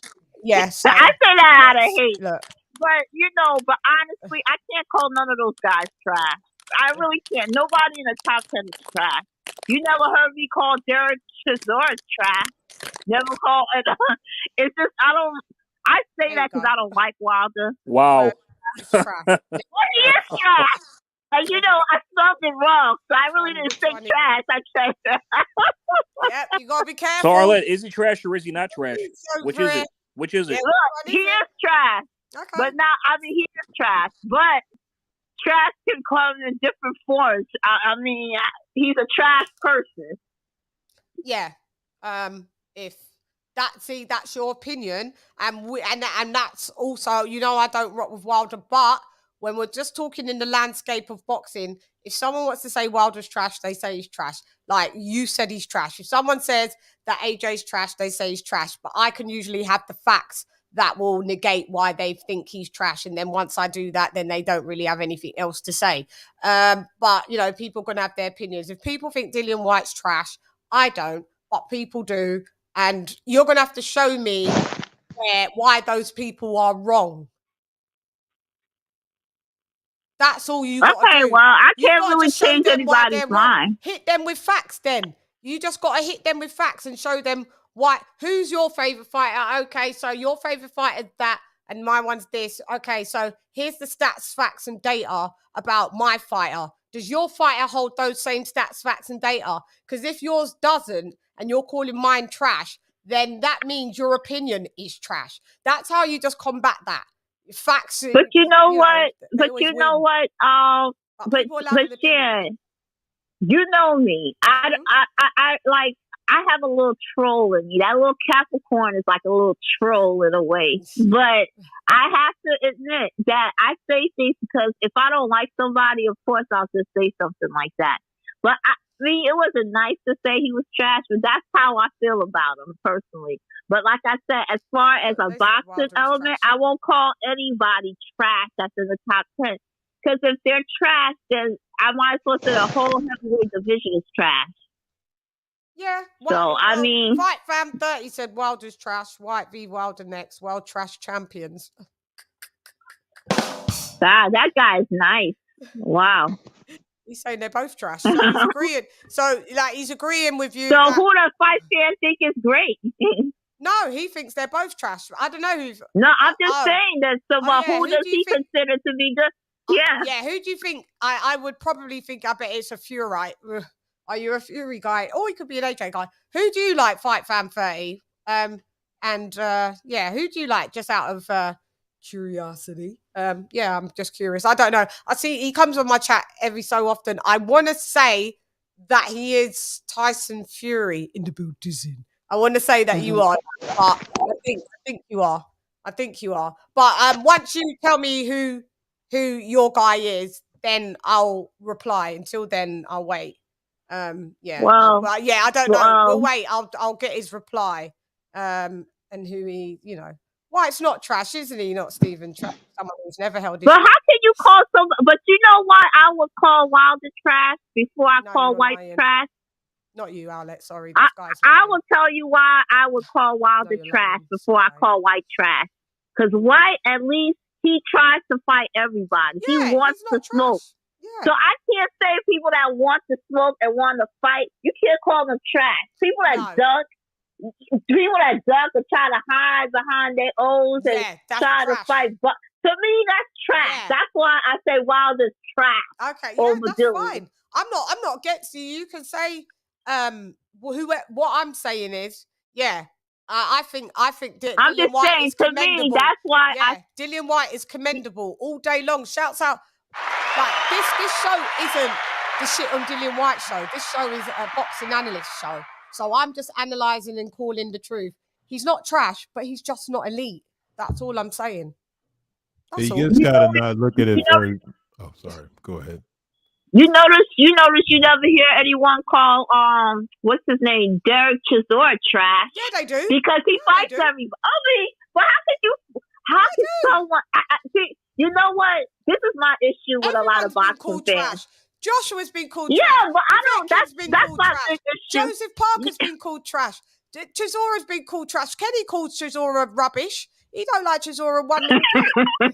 I can't call people that want to fight the best trash. I don't care if they got a losing record. I can't call people that want to fight trash. That's not fair. No. Go ahead. But That's the underlying issue with boxing fans. That's why you guys will see it continue to die here in America. If you don't like somebody, fine, but it's not necessary to insult them or say they're garbage. They've done a lot more in boxing than any of us will ever do. If you just to have the heart to compete, to go out there and take a chance with your life, it's just that it's messed up. And especially if you would never say that to that person's face. So just like, let's be cool. Like you don't like a guy or you don't think he did this and that.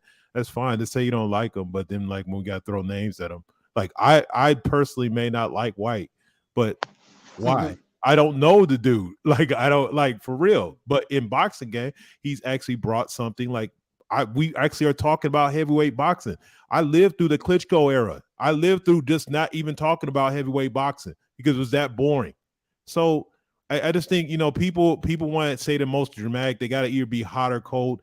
When I criticize a guy, this means this analytically breaking down where he's at and determine, being sizing him up. So I don't so I don't underestimate him or overestimate him. So if I say, he's at this level and he goes out there and gets something done, then I'm like, okay, he outdid where he should have been at. But that doesn't mean I think he's horrible. He's the worst person in the world. His dog smells. He eats the wrong. And like it's just like, damn, like it is what it is. We got to give guys respect for going out here and getting shit done. And that's just all there is to it. Yeah, I agree. Yeah, I'm just wondering, is Ken ready for his World Cup? Look in the private chat, Ken. Yeah, I've seen it. Yeah. Or mentor. I just want to get, while I just change all banners and stuff, let me just get Lisa Renee and Outlaw. Sorry, let me get Outlaw. What's up, Jetstar? Outlaw's point of view while I get the banners all going. Hey, Jetstar. What's up, brother Lay? What's up, Lisa Lay? What's up, brother Lay? Chilling like a villain. Go ahead, Jeddah. We're just talking about the I just come on. I heard you see it. I don't see how Dillian White's trash. I mean, I think he's top 5 heavyweight based on his resume. I just think he had a bad performance. I think he underestimated that opponent, and it seems maybe the delay with getting a title shot has maybe took something out of him. He doesn't seem the same fighter in the Fury fight and this fight. I think maybe getting a title shot taking so long, I don't know, it might have killed his love for the sport or something maybe, because, I don't know, he seems to maybe have missed a step, like he's lost a step. Not quite what he was a year or two ago. So I don't know if maybe that's taken something out of him. But he's definitely not trash. He fights everyone at the top, really, at the heavyweight division. So I don't agree with that. Okie dokes. Well, all right. Anyone got one more thing to say? We're moving on to, before Ken, he's got his update. We're moving on to Kenny Ken's World Cup before he leaves. I was just gonna just say to counter with not counter, but to like what Modern King, King of King Boxing was saying. A lot of times people call fighters bums and this and that, and that's been in the history of boxing, unfortunately. But I just, I appreciate them for the warriors that they are, and they get in that ring and put their lives on the line. And at the end of the day, it's not easy. Some are going to be better than others. I get that, but I just hope they just make it home to their family safely. And we just had a fighter that lost their lives the other day. So, it's not a joke. So we can't play this. So that's all. Yeah, exactly. Okie dokes. Thank you, sis. And we are going to be moving into the solo layout for Kenny be in the building. So let's have a round of applause.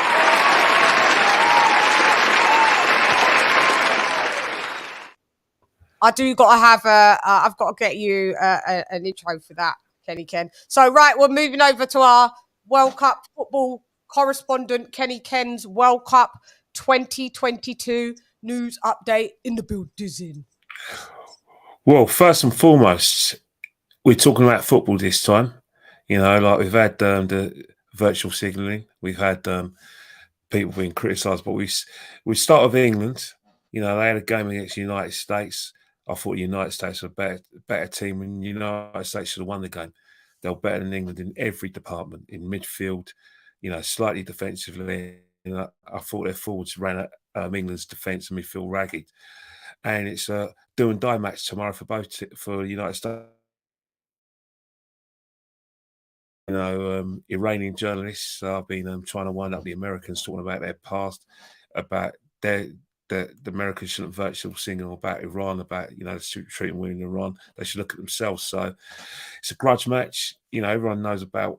Obviously, I was a kid when it happened, but the hostage situation in the late 70s and 80s with Jimmy Carter. That probably cost him his presidency in 1980. So, there's always going to be like a bit of beef between the Americans and the Iranians. England have got Wales tomorrow, big game. England, all they have to do is get a draw, they're through. Wales have to win by four goals to stop England from getting through. And so it's massive. But, what we've noticed in this World Cup? The alleged small teams are slightly on a par with the big teams. Like we saw Japan beat Germany. We saw Morocco beat Belgium. We saw Ghana have a great game against South Korea. So all these big teams with their big reputations, they're not as good as we thought they were. Belgium on the wane. Portugal, Cristiano Ronaldo still the best in the world. Messi, after losing against Japan, has got a goal. So that's hotting up. But the teams that are qualified so far are Portugal and Brazil. Both of them won their first two games. So they're in the last 16 and they can afford to rest players. But with the last few games, Spain need a point. Germany have to win. And, Belgium have to win as well. So if you did your World Cup bets, your World Cup draw, and you thought the big teams are getting through, you're going to get a shock by this time next week. Some of the big teams are going to be out of the tournament. And then it's knockout time, penalty shootouts, tears, everyone going home. Kia Kings, you want to ask me a question about the World Cup? Yeah, man, real quick, because I decided to check out a game because of you, but I just caught one at random. I watched that Argentina versus Saudi Arabia game. And I just got a couple questions because, like I said, I'm new to the game, but I saw several of the goals get called back. Why does that happen? Like I seen, Argentina score like 3 or 4 goals. I mean, 2 or 3 goals that they pulled back, and then how big of an upset was that? Oh, it's massive. It's massive because Saudi Arabia, a lot of their players, they're not as well known as Argentina. Argentina got a lot of people say Lionel Messi is the best player in the world, and they say he's probably the best player of all time. Him and Cristiano Ronaldo. And Argentina are one of the favourites going into the tournament because, if you put your money, the 3 teams that I thought that you could only lose this World Cup. Argentina, because they've got Messi, they've got Lautaro Martinez, they've got Di Maria, they've got players playing all over Europe. They got players coming through. They got no weaknesses in their team. But Saudi Arabia, I think what you find with a lot of the Arab teams and a lot of the North African teams, one, they're playing on virtually home territory, but the other thing as well, their fitness and athleticism is probably what's winning them in matches because a lot of these teams like Saudi Arabia, Morocco, they got players who play all over the world, so they play in top level football. So when they get to international football, it's going to be it's a level pegging. I suppose by the next time the World Cup comes to your country, you're going to see a situation where America will be strong. A lot of these teams are going to be strong, but it is still a shot because Argentina have got so much experience. You know, they were before they lost against Saudi Arabia, they went 36 games unbeaten.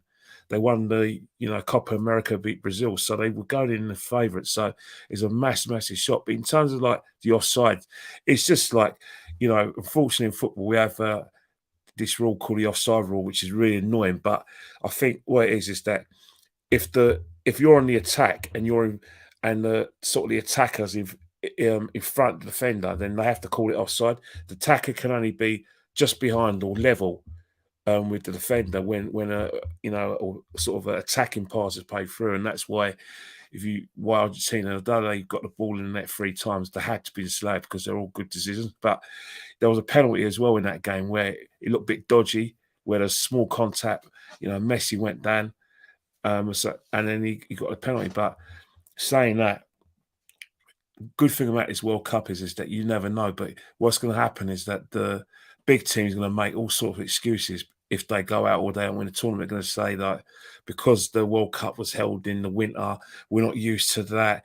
You played too many games and we're tired. They're not going to accept that that some of them are not going to get what they want. But if you're a betting man, King of Kings, you know, if you want to look for the top goal scorer, try and watch France play, because there's a player called Mbappe. He's he's like a French superstar. He's the heir apparent to Messi and Ronaldo. So have a look at them, and also get a bit of Brazil as well, because they got a team stacked of experienced superstars. But I'll have a look at your game against Iran tomorrow, because if America, get a good result, they're going to be in the last 16. As I said before, US football is really, really strong. I know it's not massive in the US, but I think with US holding the tournament in 4 years' time, I think that it's going to be really massive. You're going to see like World Cup mania, because the rest of the world, are obsessed with football.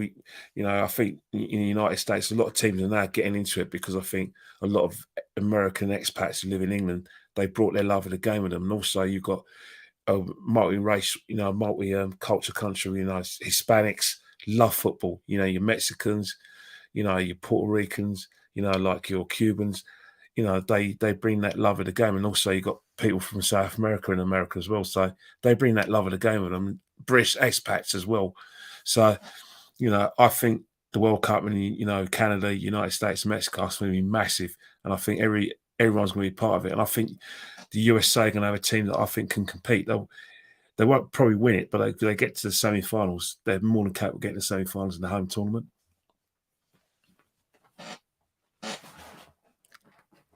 Hello. That's it. Yeah.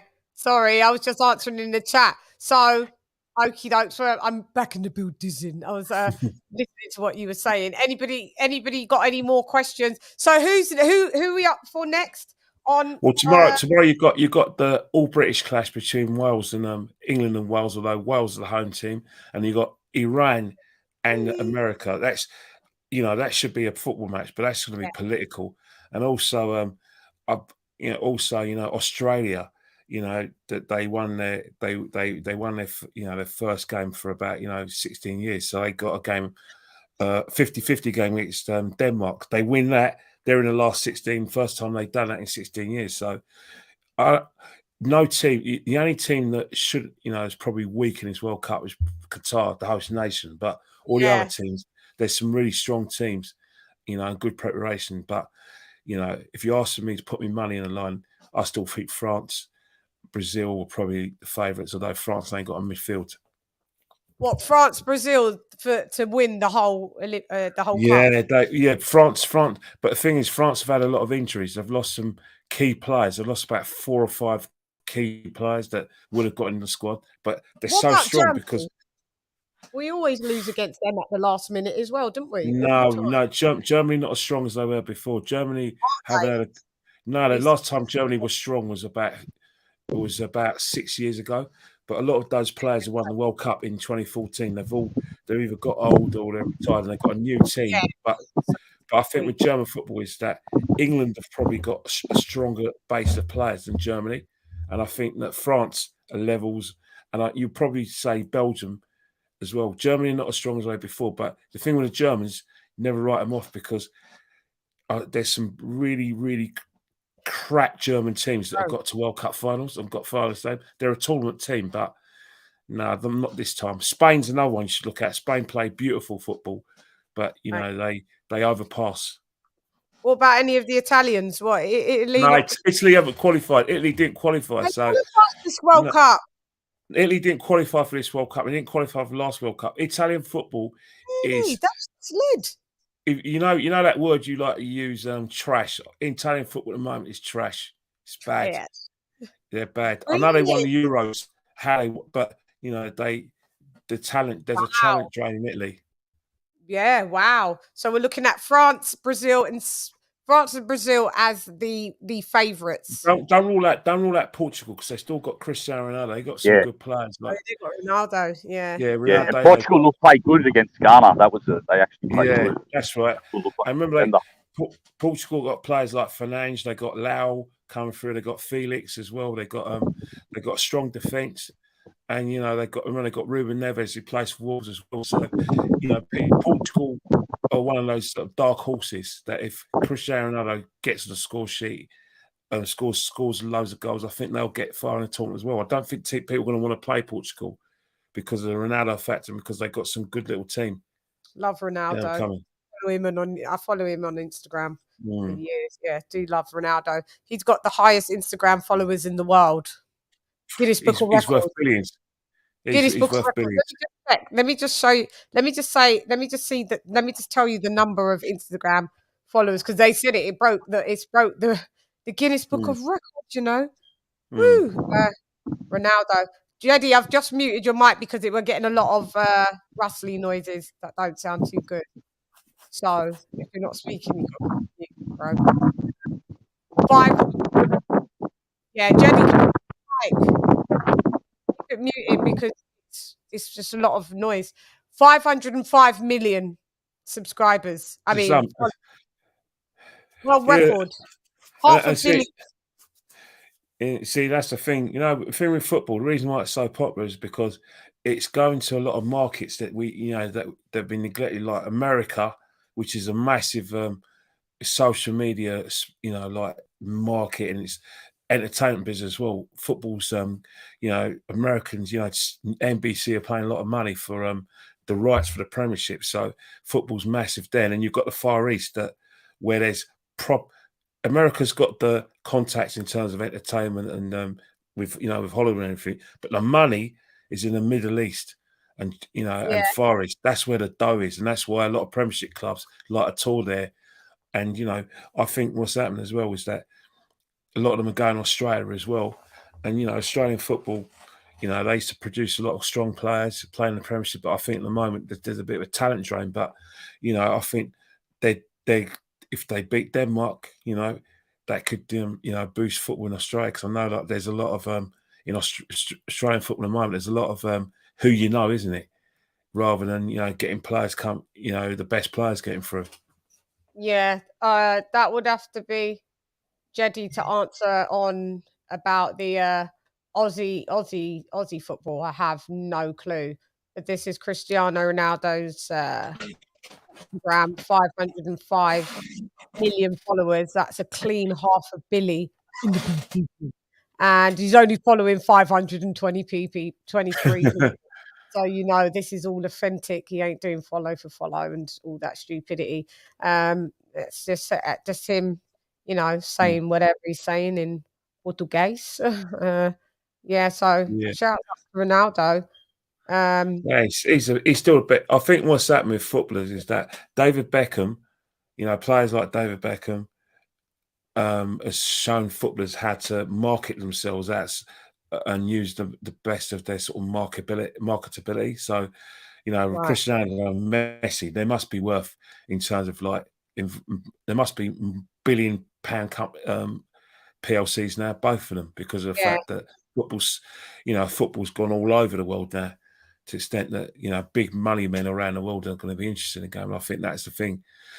And so what you're going to see in about probably 4 or 5 years' time, or if not a couple of years' time, you're going to see the first minute. You're going to see a player that's going to be earning £1 million a week if they ain't already. Yeah, and that's on their. That's from the clubs. You know, I think Mbappe is probably going to get to that situation where he'll probably be the first player to win £1 million a week. Can you believe it? £1 million sterling a week. But that's the way football's going now. So, you know, even an average player can earn about 80 grand a week now. Yeah, that is fucking wild. Shouts out to Ronaldo. Shouts out to anyone that's earning that money. Anybody got any World Cup questions before we let Kenny go? And then we're going back. Okay, so let me just look in the chat. So we've got Messi v Ronaldo final coming from Bizzle. Could be. Can you imagine it if both of them has lost World Cup, and it gets a penalty shootout, and one of them's taking a winning penalty to stop the other one. That game will stop the world. That game will stop the world if that happens. That'll be the biggest sporting event. It will, 100%. I think it's a footballer's wet dream, isn't it? A Messi Ronaldo final. Can you imagine it? And one of them, either Messi or Cristiano Ronaldo, are taking a winning penalty to get the World Cup trophy. Can you imagine that? That would be it'd be awesome. Yeah, that would be mental, bro. That would be the biggest sporting moment, like thing about our lifetime. I think, worldwide. 100%. It'll be bigger than Real Madrid versus Barcelona. Yeah, definitely. Yeah, for sure. There's a question for you, Kenny Ken, from Ben Adams. Chan, please ask Kenny Ken if that was a penalty for Portugal. No, it was an accident, but unfortunately, they've taken away in terms of like decisions now. The rules change all the time because it's got to benefit the attacker. So it doesn't matter whether it's an accident or not. If it hits your hand, then the referee's got to give a penalty because before if it was an accident they wouldn't give a penalty, but now it's non-negotiable. Now everything's in the favour of the tackle. You look at what's happening now. You know, we get injury time of about 15 minutes for both halves. So games that a 90-minute game is lasting 2 hours now because you know they're not only are they trying to crack down on them handballs and fouls in the area, they're cracking down on time wasting. You know, if you're an attacker now, it's your game, man. That's you're going to have enough time to win matches, and you're going to get loads of opportunities to score goals with penalties. No, can I ask a question? Yeah, yes. Sure you can. Yeah. Go ahead, what team in history has won the most World Cups? Brazil. They won it 5 times, and then followed by Germany and Italy. So Germany, Italy won it 4 times. Brazil won it 5 times. France have won it twice. I know France have won it twice. Okay, never. We've won it once, isn't it? England won it once in 1966. 1960 something. Yeah. Spain have won it once. So if you look at the teams that dominate the World Cup, and surprisingly, Uruguay's won it twice. Yeah, Uruguay won it twice in 1930, 1950. But apart from that, the teams that dominate the World Cup in terms of like most wins is Brazil, Italy, and Germany. But yeah, Brazil have got haven't won it for 20 years, but they've won it 5 times. Dr. Paul Evans. Okay, go ahead. Dr. Paul Evans is asked Kenny what he thinks of Saudi bid for a World Cup soon. Well, the thing is, as I said last week, it's World Cup. It's not Europe. It's not a Cup of Europe. It's not the South American Cup, because before, they used to have it to themselves. One year it would be in South America, 1 year it would be in Europe, or Mexico, probably in Central America, but they probably put that in South America. But now, in a day, money talks, and in terms of Saudi Arabia and UAE and Qatar at the moment, whoever spends the most money in infrastructure, whoever's got the best economies, are going to get the World Cup now. And you can't, whether we like it or not, you can't not turn down the money that comes from the Far East and the Middle East, because you'd be forced not, you'd be absolute pork chops to not do it. Because at the end of the day, I look at it this way, Russia, despite what you say about Russia, they could afford to hold a tournament. I've seen many countries bankrupt themselves when they hold major tournaments. Chile, 1962 bankrupted itself. Montreal, the 1976 Olympics, look what happened there. They basically went bankrupt, itself. So you have to be able to afford a tournament. Just don't have it for the sake of it. If you can, that did happen. Yeah, Yeah, they because bankrupt. you got to pay for the stadiums, you got to pay for security, you got to pay for hotels, you got to pay for the press box, you got to pay for fan parks. You know, it takes a lot of planning. If you you don't just have it because you think it's your turn. You have to prove that you can afford it, and You can obviously, afford it. That's correct. and backhanders, whether you like it or not, there's backhanders. You've got to pay, people for their votes. It's, just as simple as. Yeah, that's correct. Yeah, so well, Kenny Ken, you've been amazing. That's all the questions that you've answered, and Kenny Ken will definitely be back in the building asking more World Cup questions.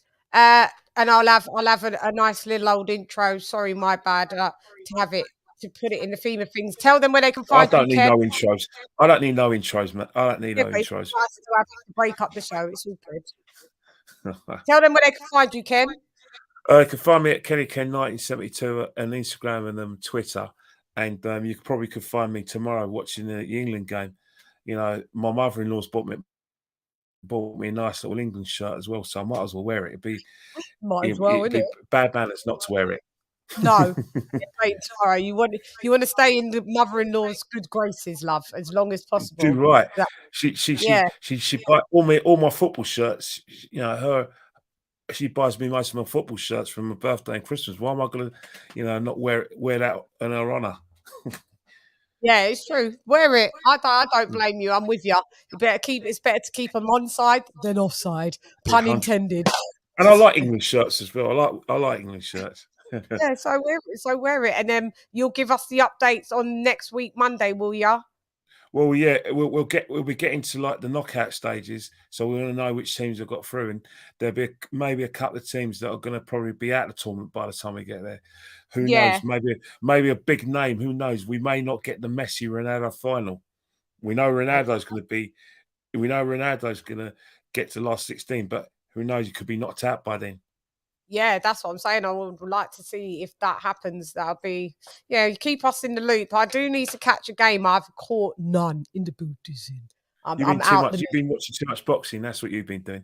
Yeah, boxing and sometimes asleep. I don't know what I've been doing. But yeah. Well, come on, the amount of hours your shows last, you've got to sleep during the day. Yeah, I do, Ken. Quite a lot. Break it up, bits and pieces. I do, man. I do. But it's all good. Back on schedule, and sometimes, I'm nice to meet you, King Kings. Nice to meet you. AJ, love you loads. Lisa, always great to meet you. Later, Ken. All right, later, Ken. Thanks so much. That's AJ Outlaw from Australia. Out. Good day. Edward. See you later, mate. Good day. And see you later, bro. Have a good one, lad. Have a good one, bro. All right, have a blessed evening. Yeah, bye. Keith, are you going to say bye? Yeah, I did say goodbye. Hey, thanks for the info, Kenny, man. I really it was brewing in my head. I wanted to really know what went down. Yeah. Thank you, brother. I'll speak to you later. No problem. Love ya. Thank ya. Kenny Ken in the booth. Now Arlette is in the chat. Arlette, why is Ronaldo gay? He's not gay. He's got a lovely wife. They've had kids so naturally. Arlette, do you think everybody is gay? She does. She'd say Ronaldo's gay. He could be, but I don't. Who cares? Damn. Yeah, who cares at the end of the day? That's the way they choose to live. That's on them. I've seen him with some fine females. I don't know. I've seen him with some bad women. No, you haven't seen him with bad females. He's been with his wife for a very long time, and they've got 4 kids. No, I mean before that. Before you want to come up, they just had a child that passed away, kind of one half of a twin. So condolences to Ronaldo about that. But he's only solo. He's only been with birds, and so I don't know if he. I remember when he was real young, when he was playing for Manchester United and stuff. Like when he was real young. His first 3 kids were with surrogates. With a different woman, were they? Has he got different women? I don't know. I just thought they. He does. He's a player. No, so them kids that he's got are couples from another relationship, and then I've seen his wife pregnant though. I've seen her pregnant twice because I know they've got 5. Yeah, so he's got okay. So then he's got. I've seen her pregnant. She went surrogate, but I think I remember. You're right. The first three or couple was something. I think he wanted to be single, and he said he didn't want to have no woman attached because because of the money that he makes, he wanted kids, but he didn't want necessarily the wrong woman. But now he's found the love of his life, so they've had kids naturally. So no, he doesn't have 5 of her. He's got 3 and 2 of her. I follow him on Instagram. I see him when they're always in the newspapers. Yeah, he has. But anyway, who cares if he ever? I just think he's a great football player anyway. Shouts out to Cristiano Ronaldo in the building. All right, so now we finished the World Cup. We're going to go back onto the world of boxing in the building. So we're going to talk about Regis Prograis and Zepeda. Jose. Who wants to kickstart that off? King of Kings, seeing that you're at the top and to the right of me. You're there, but you're really there, but you're there. So it may as well kickstart it off. What up, So lady? a good fight this weekend for the WC title at lightweight. I believe it got stripped from Taylor. Regis Prograis. Let's be honest, I've had little exposure to him. Zepeda, the first time I seen him was on a rewatch, and it was a good scrap. But Zepeda just he's not built for long fights, and especially way Prograis was putting that pressure on. Prograis has a very interesting, unique style. I've a little bit similar to the Drunken Master. He kind of has awkward angles. He leans his head. It's very difficult. But then on top of that, he has pressure and he has power. It's just devastating. Like, he's a problem for all these little young contenders and stuff coming up that think they're just going to come up here and collect belts. Regis is probably, to me right now, because Taylor, I don't know if he's in the win. He's kind of in limbo. Regis is probably he's going to be the worst matchup for anybody. He's just very durable. Like I say, he hits hard. He has a very awkward style that's going to, like, mentally it wears you out. Zepeda looked exhausted when he stopped him, and I really enjoyed the fight. Regis is an excellent fighter. Like I said, having that belt is going to put him in a position to force guys to fight him. There's a lot of guys trying to fall into the 140 realm, and he can beat a bunch of them. Mm-hmm. Yeah. Shouts out, because for real, I was trying to figure out what style Regis Prograis adapted. It was, like I said, the drunken master, Emmanuel Augustus, was in the building. I was watching from round 1, and I think I'd given I may have given Zepeda maybe the first 2 rounds or something. Maybe I think it was the first 2, because I wasn't sure what Regis was doing. I was quite confused of how he was moving, and I couldn't place it. I was baffled. Yeah, and when you know something but you can't pluck it. Edward, you said it's Emmanuel Augustus, it's Drunken Master. There's like, bingo, that was the style he adopted, they both work. And it was crazy to see. I don't know if anybody else saw that, but it was how he would switch on the angles, how he would wobble, how it was just, mate, it blew my mind, because I've never seen anybody else be able to even semi-implement that, let alone, do you know what I mean? It's so unorthodox. And yeah, it was shouts out to him. He did that noticeably, where he started to turn up the gas on Prograis, on Zepeda, round 3, 4, started turning it up.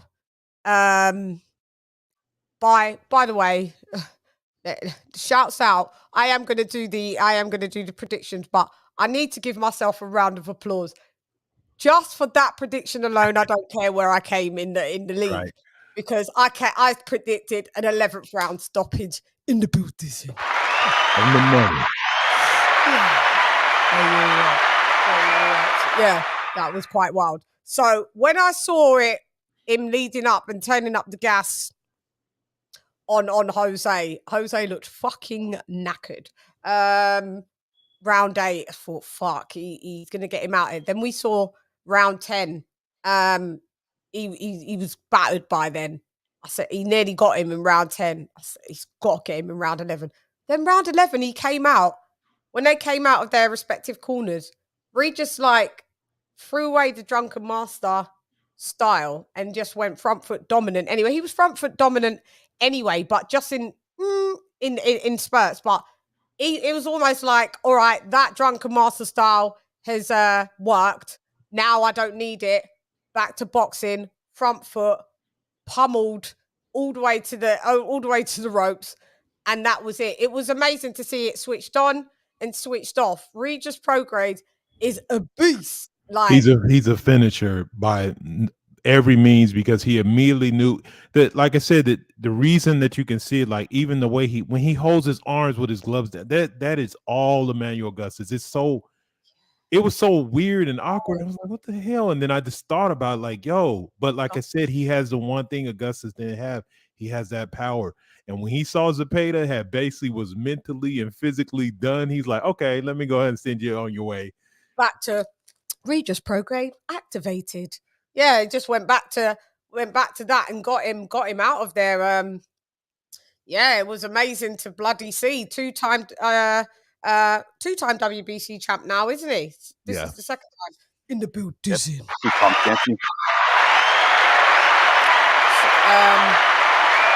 Zepeda, I never like his footwork. Don't like that. He doesn't look sturdy on his legs. Got a hell of a chin though. Took some lethal shots. They both were bleeding. They both were Hey, mute your mic, Outlaw. Mute your mic just before you when you jump in, then unmute because you've got I don't know what that is. Yeah, sorry about that. Since I'm just in the hospital, so yeah, sorry about that. Yeah, and then they was knocking the shit out of each other, holding the center of the ring. But I mean, Zepeda was very much, as you could tell by about round 4, round 5, it was a losing battle. He looked exhausted. He looked knackered, and there was cuts, wasn't there? Was there a clash of heads or something? Southpaw to southpaw, little bump and whatever. It was a combination of everything. Before he was knocked down on the ropes, he was beaten already. He was beaten. Like, to be honest, that type of loss, man, the way, like I said, I'm like, damn, who the fuck? Like, Progress, man, he gonna make you lose to him. You're gonna think about not fighting no more. Like, the way he just beat the wheel out of him. And then when he fell against the ropes and he was just hitting him with so many combinations, he was keeping him up. He was hitting him so fast and hard. Yeah, he kept him up with the combo, with the flurry. Yeah, he did everything. There was hooks. There was a couple uppercuts. It was like when he wanted to go down, when Zepeda wanted to go down, he uppercutted him to make him stay up. I was like, that was fucking brutal. But it was a great fight to watch from start to finish. I literally could watch that fight again, no problem. I didn't score it, but I would have that just loosely. I thought probably Zepeda won no more than maybe 3 rounds out of that. But I'll move it along on to Jed. Do you want to speak about this? Do you want to go next? Yeah, all right. Can you hear me all right now? I'm in a quiet place. Sounds all right? Yeah. Prograis is a killer at 140. I mean, I've always thought he had like an unorthodox style, but like you were saying, shit, my sister, it seemed to be extra for this matchup. He really, it was hard to even break down his style, you know. But he always seems to be in the right positioning on the inside. He's got devastating power, and his reflexes are good as well. He just seems like a nightmare to fight. He's like a more dangerous version of Sean Porter, but more unorthodox and at 140, you know. That's probably the best way I could describe him. He just seems like a nightmare to fight. He never stops coming. He's always in front of you. He's always ready to counter you with big, powerful shots. And just an impressive performance. He's a killer at 140. But Zepeda's chin impressed me. He's got an iron chin. I think, like you were saying, he got tired is why he got stopped. I think actually his chin still held up. It was just the pace and the beating that Regis put on him that kind of, broke him down, eventually got him out of there. But Zepeda showed an iron chin, and Regis showed that he might be the best 140 pounder in the world right now. You know, he's a problem. Yeah, it's crazy. Yeah, it was a great Oh, fucking. sorry, I'd love to see him and Subriel Matias fight. You know, the Puerto Rican boxer. That would be World War fucking 3. They'd have to bring the ambulance for that fight. That would be insane. Someone's leaving on a stretcher with that. Yeah. Unfortunately, I think so. Yeah. Sis, AJ, who wants to go next? I'll just say, unfortunately, I didn't see the fight. I didn't buy it, so I didn't know if it was on online or whatever. But I've always thought he was the best 140 pounder, other than Josh Taylor. I've always thought that about him, and I've been following him since Showbox. I remember when he was a prospect coming up, and he got power. He's a southpaw. He is awkward, and he's just a good fighter. He just never was around. Never had like the machine around him, because he always go from different place to different place to different place. So it was times where I missed some of his fights, unfortunately. But he is nothing to be played with. And he is very well acclimated to that weight, because he's been there a long time, and he's a killer. And Subriel Matias, yeah, I agree, bruh. Somebody going to the hospital or the morgue. Yeah, he's nothing to play. Nothing to play with. Would that fight be a likely thing to happen to him, to fight Matisse? Sure. If Bob Matisse, he's on is he on PBC or with Bob? I think he's with Bob. He's on PBC. Yeah. Is he? Oh, he's on PBC. Yeah. Is he? Oh, no, Lord, well then no. I don't know. We terrible, right? We terrible. That's yeah, play the drum roll. Yeah. Good. That was good timing, sis. Damn. That ain't happening. Damn, that ain't happening. Yeah, he said that right. Oh, no, it's not gonna happen. That was perfect timing. Oh my God. Yeah, no, I don't know if that's gonna happen then. I feel like I'm on a night talk show when you did that. Oh man. We went, I don't know. Yeah. That ain't fucking happening. Nope. You know that ain't happening. So where does AJ, where do you want to go with that? Lisa cracks me up. AJ, where do you want to go with that? What did you think of the fight, AJ? Yeah, man. The fight lived up to the hype for me. I knew it was good. I knew it was going to be a good fight on paper. It did not disappoint. I saw the fight twice, and I watched it again later that night when I went to work. And it's funny because I thought it would be competitive, and it was for the most part. But just Regis, man, like he was just one step ahead of Zepeda all the way. I mean, the first 2 rounds, fill out rounds, and you could argue that Zepeda won those, but I didn't expect the fight to pick up till like round 3, 4, and when it did, I'd say like round 4, like the mid rounds, like Regis seemed to have Zepeda completely timed, because like he just kept landing his jab, damn near every jab he threw on him at will. You know what I mean? Stayed close, great upper body movement, not a lot of foot movement. It's just like it was real methodical and calculated how he was just boxing in there. You know what I mean? And what I liked about what I also like about Regis is just his attitude during fights. He's just very calm, cold, and collected. Never panics, just stays in full control until he just has a sense and awareness of what he needs to do. Then, as the fight wore on, CHANN did his best, man, but Regis just broke him down. And I think you could argue he probably got the 10th, because CHANN came back in the 10th. I think he realized he needed to do something to pull it out the bag, but it wasn't to last. I mean, round 11 started, then Regis got him, because I think he clocked him with an overhand with a left hook that just stunned CHANN, and then after that he just finished him off, and it just came out of nowhere. and he put a stamp on it, because he's the first one to actually now knock out Zepeda, to actually stop him, just to knock him out. So that's even a further statement to prove Regis belongs, man. He's like not only the top 140, but I see he's probably like one of the best fighters in the sport. Yeah. Did you notice the different style? Did you notice that it was, now that I said, we said that Emmanuel Augustus, did you notice that he implemented that style, or was it just me and Edward? Just you guys, I really didn't see too much of that, if I'm being honest. I mean, because with Emmanuel, it's like he's real, how can I say it? It's like he is drunken, but it's like it's his own thing. He really moves, and it's like at times he's literally dancing in the ring, like around people and just playing, you know what I mean?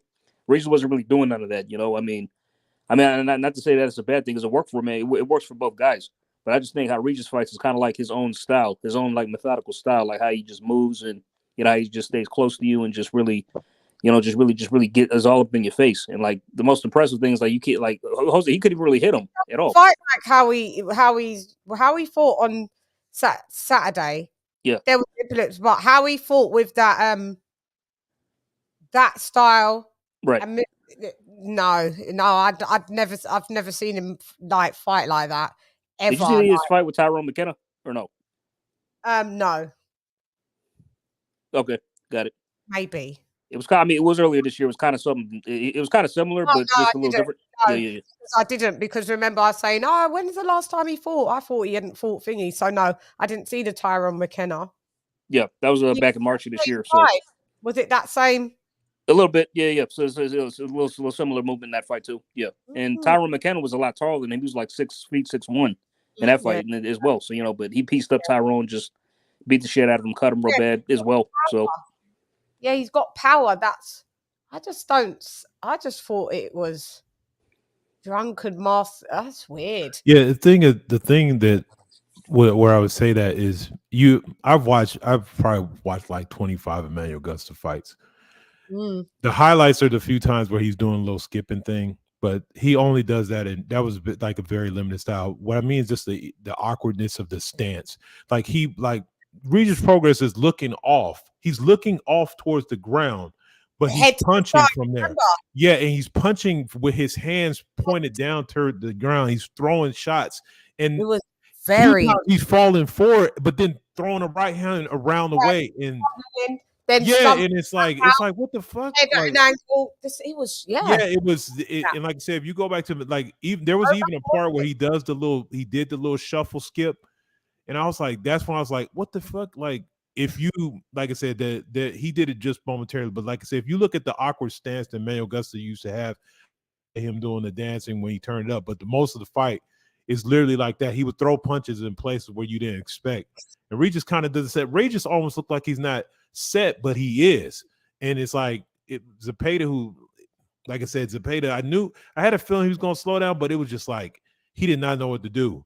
It was just like he would get hit. At times he think he could rest, he would get hit. And so it's just like he was like, what the hell? How did he hit me? And he's turned around. There was no round drops that he was allowed to take, was there?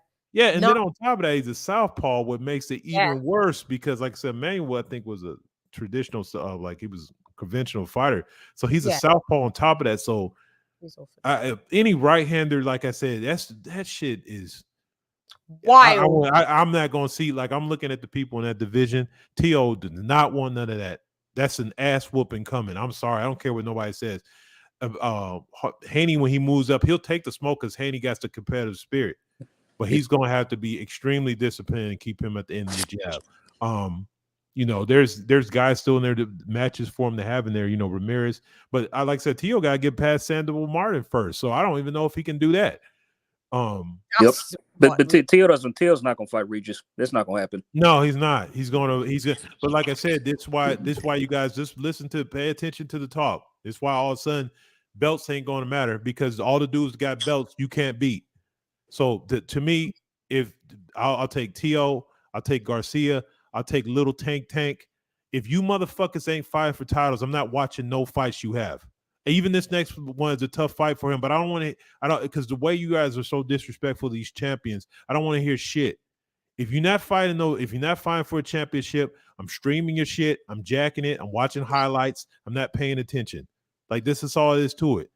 I'm tired of dudes like Regis Progress that are excellent fighters getting relegated because your bitch asses can't beat them. I'm sick of that shit. So I'm all on board with Regis. So he got that WC strap, so people gonna have to deal with him. Otherwise, there's not gonna be no more undisputed champions at 140. And like I said, the only one that got heart is Devin Haney, and I think he'll go get the smoke. And that'll give a chance for us to really see how good some of these guys are. Right. Yep, that's what Regis said. But Ramirez is next. He beats Ramirez. He beats him. Amen. He smashes Ramirez.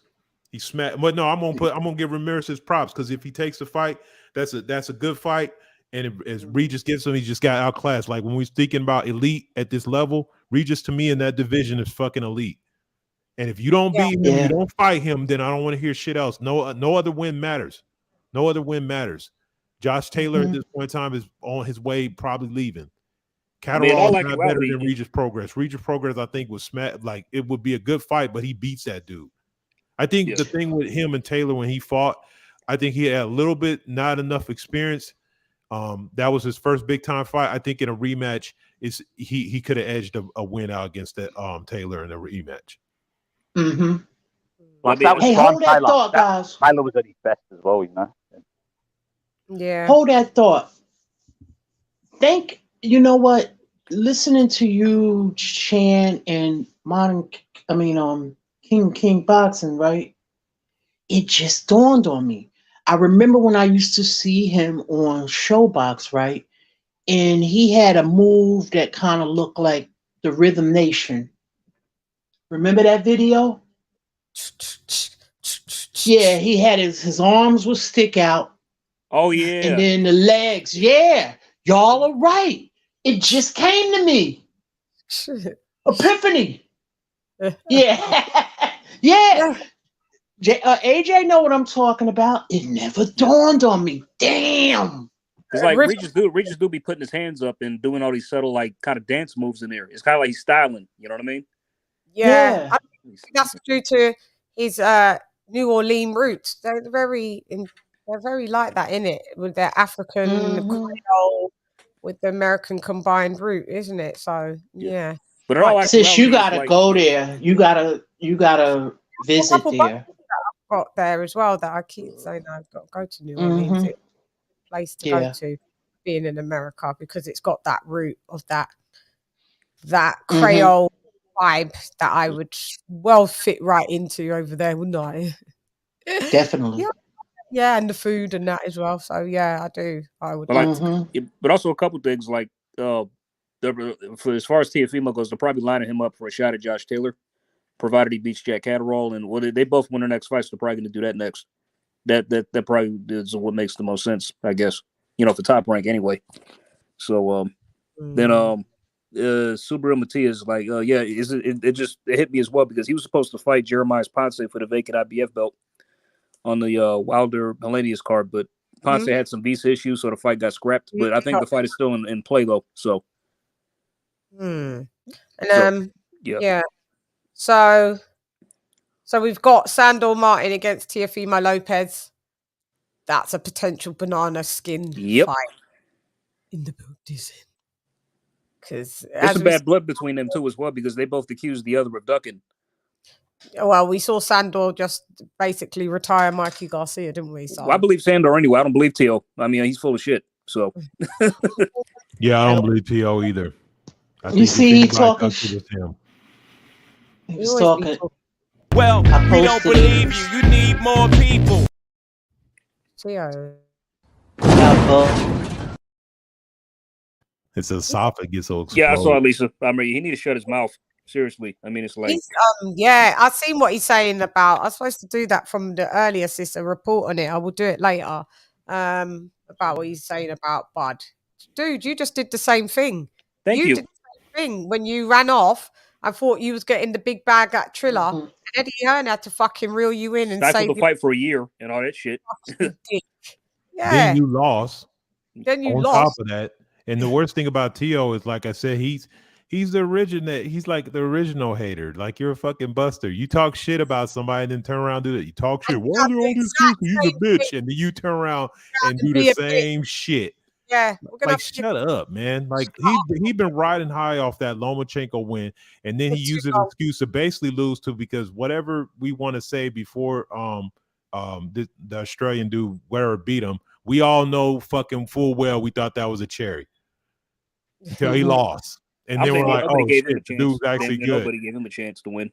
Yeah, nobody gave him a chance to win. Nobody.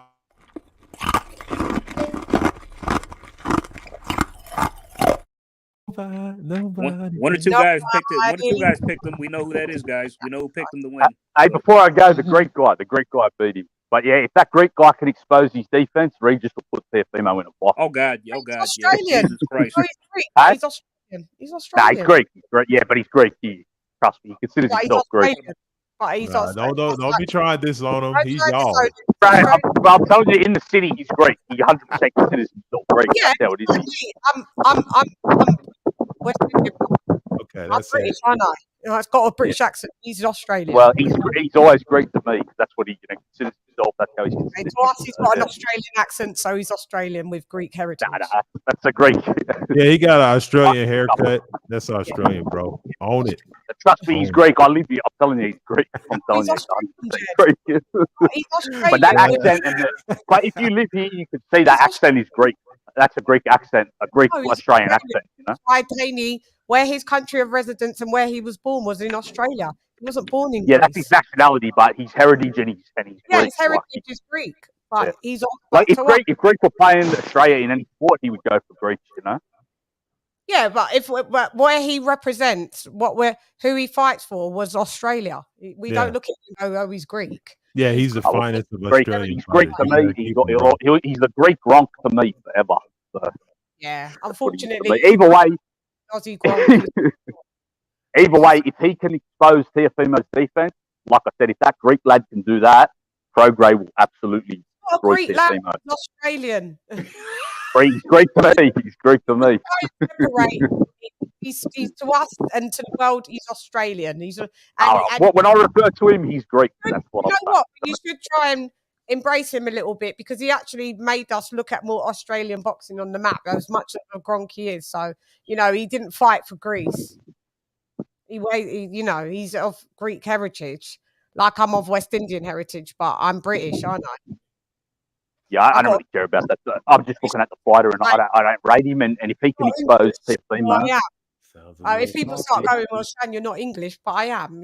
I am. My accent's British. British. But you say that, but guys like him would always say they're Greek. That's the difference. I'm just saying what they consider. I've heard him say he's Australian. I've heard him say he's both. Because he wanted to get that money to sell tickets down here. No, because he's Australian, Jed. He's Australian with Greek. He's made comments in the past. Never been there. When he's fought fighters in the past. Greek Australian, who cares? Yeah, you can. It doesn't really matter. I'm just saying, I'll always call him the Greek lad, just for me. Okay. You can say what you want about him. Yeah, he's a Greek lad to me. So the point is, if that Greek lad can do what he did to Teofimo, Prograis will like. Prograis absolutely run through him. In the private chat as well, so shouts out to you. Oh yeah, no worries. But yeah, he won't go near Prograis because he just does not have the defense, because he was getting countered by Kambosos in that match. So I mean, what is Prograis going to do to him? I mean, saw how sharp Prograis counters were on the weekend. I'm going to do my community tab. I'm going to do a poll on my community tab and go, is George Kambosos Greek or is he Australian? And we'll see what people say. They'll say he's Australian with Greek heritage. So, but I'm from his city and he's Greek to me, and he'll be Greek. Like you're Australian with Irish heritage, but you're still Australian, Jed.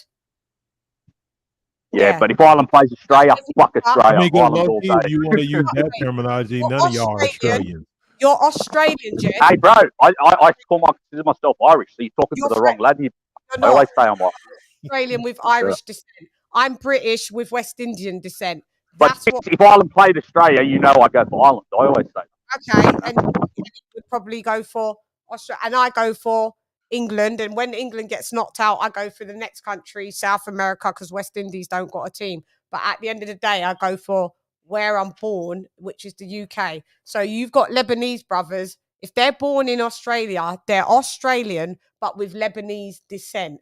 You're Australian, and George Cambosos is Australian. With Greek to the rest of the descent. world, but like I said, to me, he'll always be Greek. He's a Greco-Australian. Thank you very much. He's a Greek Gronk, and if he can expose Teofimo, Prograis will absolutely kill Teofimo. So what's Dempsey? What is he? The fighter? Was it? What was the fighter out of Oz? What's his name? Dempsey. What's your famous boxer? You ain't got many, so you can only choose from two people. Dempsey McKean, or ain't that a boxer from Australia? Kasazu. Well, Kostazu's Russian. Yeah, but he was born in Russia as well. Jeff Finch was a legend. Yeah. Listen, he's Maltese heritage. What you are. It's what you are. There's your thingy. Wherever you want to say around the world, to you, he's just Greek. That sounds a bit suspect to say. Well, he's just Greek. Well, no, he's got as much rights as you as an Australian because he's born there, Jed. He's Australian. That's all. Yeah, technically with the nationality, but like I said, culturally and what he considers himself and what the people of his community don't like. Yeah, I don't know why I can't accept that he's Australian with Greek heritage. But nonetheless, it's just how I see. It's how I will see him as Greek. Always. That's just how I will. Your passport and his passport says Australian. I'm sure his passport doesn't say Greece. I'm sure it doesn't. I never disagreed. His nationality is Ukraine. That's where he's born. I've never disagreed with that. I'm just saying culturally, and to me, I'll always consider himself Greek. That's just what I stated. Culturally, then Dillian White's not British. He's Jamaican, and then I'm not British. And if I was to fight, then really I shouldn't be fighting under UK. We don't class boxing of what culture you are. You class it from the country that you're birthed from. So yes, but I can only speak for myself, sister. That's why I can only speak for how it is in our city. But you're speaking for him. You're saying that he's not Australian, and what I'm saying is, to the world in the sport of boxing, he's Australian, Jed. We don't go by because his culture's Lebanese or his culture's French. It doesn't matter. Australian. Yeah, I get that. Yes, trust me, I get that. I'm just saying from my perspective. That's what I was saying. Yes, I agree. I get what you're saying, and I'm not even disagreeing. I'm just saying from my perspective, that's what I see, man. From being from the same city, and how I look at things. Yeah, that's not how boxing and sports are registered as people's perspective. It's registered as where they're born, and that's the nationality that they fly the flag. I was really only having fun with it anyway. Well, when I brought it up, I was just bringing up the point that if the Greek lad could do that to him, what will Regis did. That's why I was really just having a bit of fun with it. But look, Dr. P says, Google says Cambosos is Australian.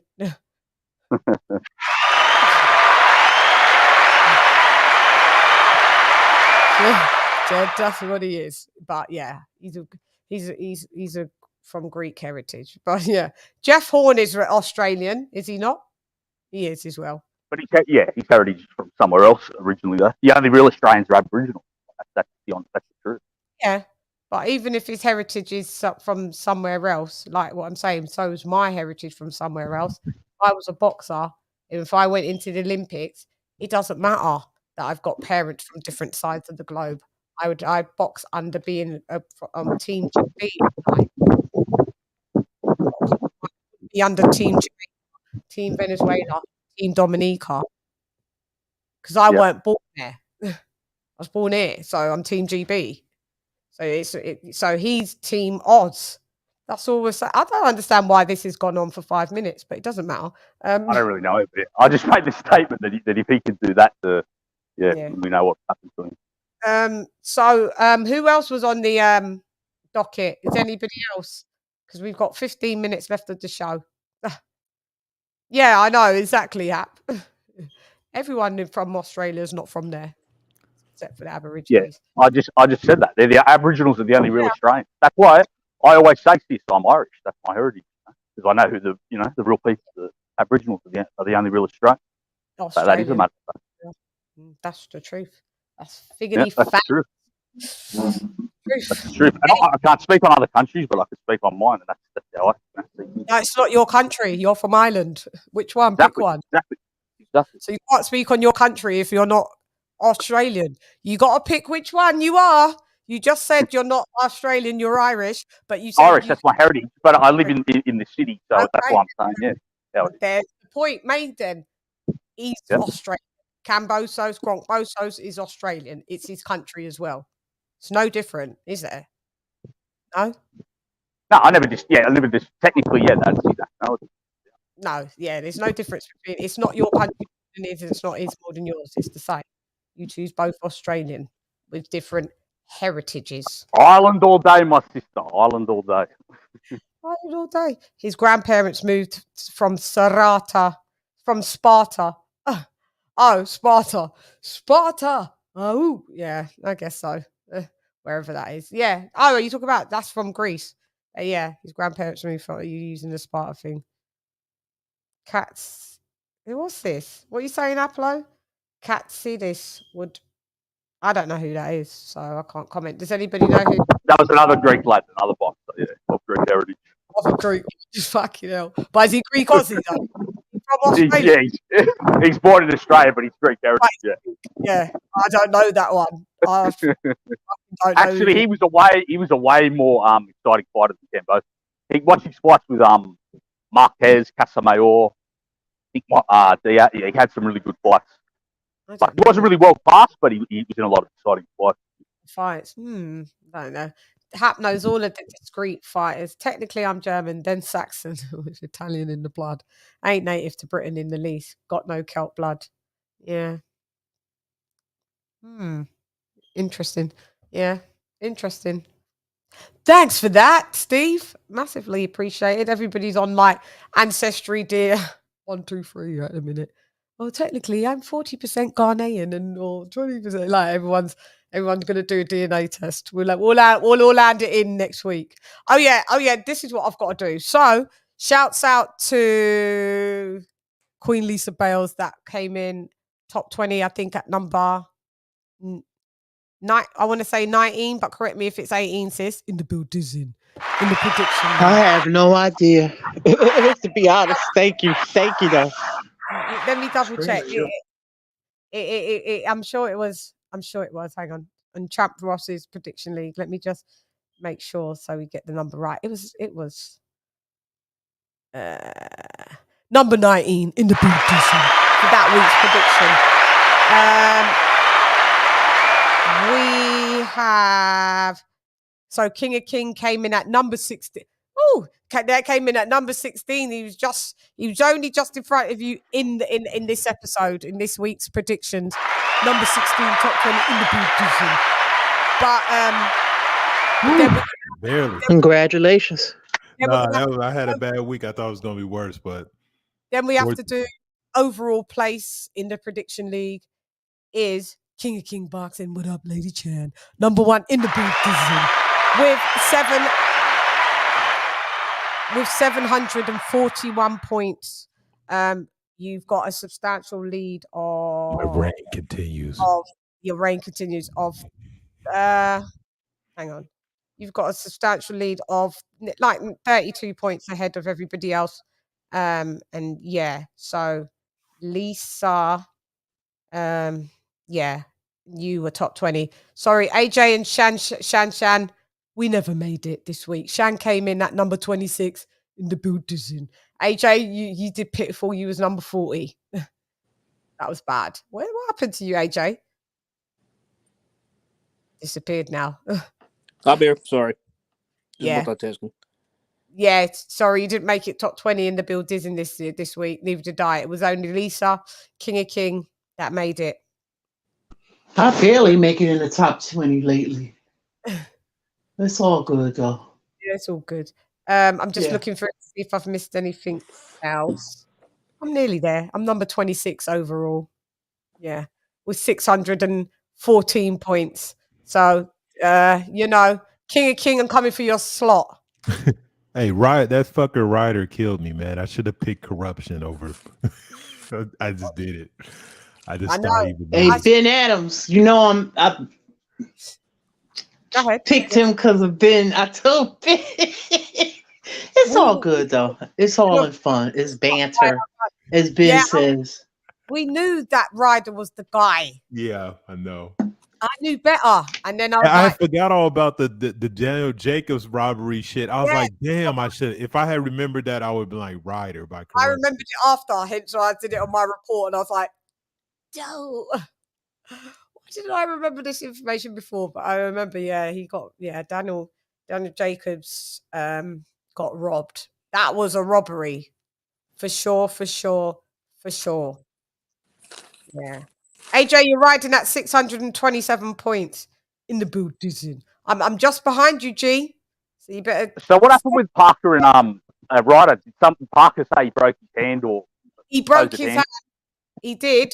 But what it was suspect. I heard a lot of people saying. I heard he was getting pieced up anyway. So it was like a cop out. It was a cop out, I'm broken. I'm not even going to try, maybe. But I don't know how. I know broken bones really hurt. But at the end of the day, like people were saying, if it had went to the cards, if he was up and he knew he's up on the cards, and it went like four fifth rounds, whatever, and then he had to go to the cards, and he thought he was up, he would have, and he knew he was up, he would have. I don't think he would have did what he did, but he only did it because it was kind of like, yeah. That was my next question, sister. Does anyone on the know the scorecard? So I'm assuming Ryder was up, yeah. Ryder was up. I think cards in its entirety, but I know, Jeddy, that Ryder was up. Yeah. Yeah, Ryder was up. Yeah, like he might have packed it in. That's what it sounds like, unfortunately. Yeah, Parker packed it in. Parker was like handbroken, and I heard he was showing like Ryder going, look, my hand is broken, like trying to convince. Like, well, that's Canelo's next opponent. Yeah, Canelo's next opponent now. I'll tell you what, Ryder is underrated, but yeah, I don't really want to think quite Canelo. He's a good, solid fighter, but surely there's better opponents for Canelo than Ryder. Yeah, I think Eddie will make the money though, because it will, yeah. Canelo being in the UK. Now he's mandatory though. Yeah, he's a mandatory. Yeah, that's right. Yeah. Well, he kind of has earned it. I've got to be honest. Like beating Jacobs and Parker, I mean, that's solid work. And he got robbed against Joe Smith. Callum Smith. Yeah, he did. He beat Callum Smith. That decision was fast. Yeah, he got robbed. So he got robbed, and then he robbed Jacobs. Ain't that funny how life, it swaps over? But I mean, that was Eddie Hearn little home cooking. Oh, that was bad for Danny Jacobs. I was pissed off for Danny Jacobs. I scored that fight a clear win for Jacobs, It was no argument. That's when you guys want to talk about robbery, go watch that fight. That was a robbery ski mask on. Yeah, with a ski mask, balaclava. Bright karma for the Rosado fight.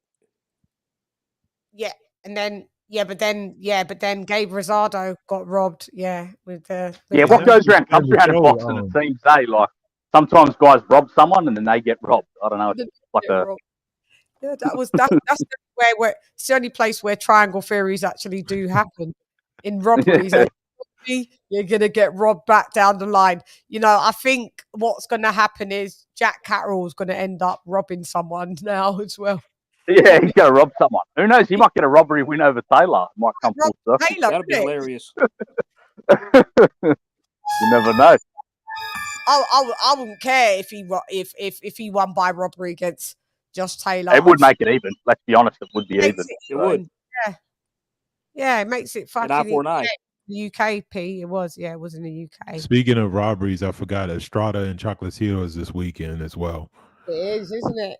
That was a robbery. That was a robbery as well. The last fight. That's the only reason why there's a third fight. Yeah, because it was a robbery. Where are they fighting? In what country? America? It's in the US. Yeah. Where is it? Vegas? No, Arizona, I want to say. I'm not sure. Oh, shit. They allowed that Oscar Valdez tea. Let me double check. Hold on. Let me check. Stand by. That Oscar Valdez tea will be in the boot. Someone will be allowed to take that tea. Ayahuasca, USADA, WASADA is all some different people that test over there, isn't it? God.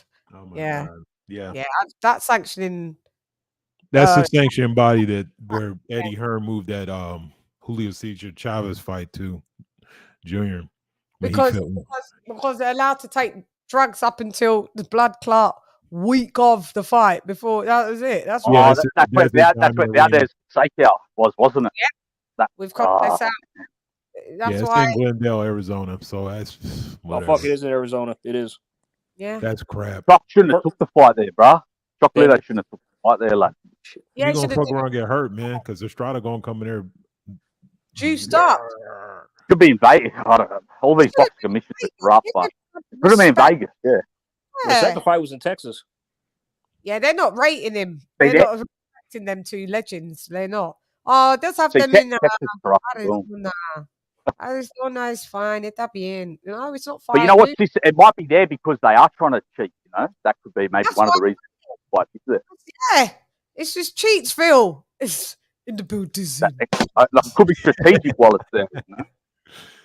And AJ said the last fight was in Texas. They got corrupt commissions as well, and that was where the robbery happened. So, I don't know. Chuck might need to stop Estrada this one. That's the thing. Can he? That's the thing. I don't know if he can. Especially if he's juiced up. Probably not, to be honest. Exactly. Then Chuck, you're gonna have to juice as well. If he dies. You know, juice up. Make it on even footage. Anyway, I think I'm rolling with him to win still, regardless. But he's gonna have to dominate for like 10 to 11 rounds. I know. Can't let his So foot my off the Chocolatito. Yeah. No, he's gonna have to. He's gonna have to stop him. I don't think he can. At least I don't drop think he him a can. couple times or something. He's gonna have to do something really dramatic. Really dramatic. At least he's gonna have to not stop him, at least drop him maybe once or twice. I'd say so. Yeah, if he could stop him drop him 2 or 3 times and just make it look like he's just dominant. But he's gonna have to fight that fight like literally every round is the first round. He's gonna have to go hit the gas all the way through all 12. You can't take no breaks or anything because they're gonna find any way to. I hate even talking about it, but I know boxing is, like I said, the venue is, man. It's corruption at the core. Yeah. They if they want to, where does it get them robbing Chock though? Where's the one up? Why does it benefit for Chock to be robbed and Estrada to win? Estrada looks like he's kind of like he's a bit on the slide to me. I didn't watch his last fight. I heard he didn't look good. I still have to watch it. Yes. Okay. I forget who he fought, but I know I did watch that fight, and no, he didn't. With the Argutor Cortez guy. Yeah, he struggled heavily. Wow. Yeah. Go ahead, Jenny. Do you think he's on the slide? Yeah, I was just saying he struggled heavily in that last matchup. And Chocolatito looked amazing. But I think he was coming off a long ass layoff too. Estrada was fighting that Mexican kid undefeated. Who did that Chock for? Oh yeah, what was his name? Cesar Martinez. Cesar Martinez. That's it. Yeah. That was amazing. Chock scolded him. He scolded his ass. What up, karma in the Buddhism? More money in the trilogy. Yeah, more money in the trilogy for real. But I mean, I wonder how much they're getting paid. I wonder how much they're getting paid for that. Probably not a lot. I think this is at least. Hopefully, it's at least $1 million, if not more. I think they should get $1 million apiece at least. Yeah, they don't pay these guys. They don't pay these guys a lot. About $1 million. I think this would be $1 million. I'm sure they've been getting $1 million from the last fight. Yeah, let me see. What were the purses? I got to look that up. Yeah, I'm curious now. Yeah, have a look. I would assume that they're getting $1 million. I would hope. They can't be good. They can't be no 800,000 fighters at this stage, and they're legends. Well, they could be, but it's bad if they are, right? Anybody? Nope. Let me see if I can look it up right quick. Stand by. Yeah. Yeah. They could have. I think they made $1 million or at least $1 million or $2. Yeah. Yeah, I thought so as well, sis. Definitely. But, yeah, but those smaller weight fighters usually don't make a lot of money. They don't. Oh yeah. Also, shouts out to Valle and Bermudez. So I did pick Bermudez to win. Valle won. She became back a unified champion in the Buddhism.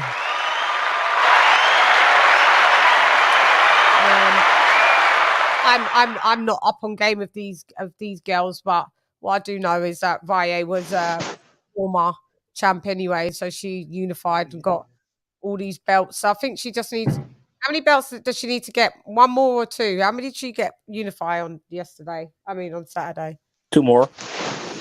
Unified with 2 belts. So now she's a unified champion in 2 weight classes.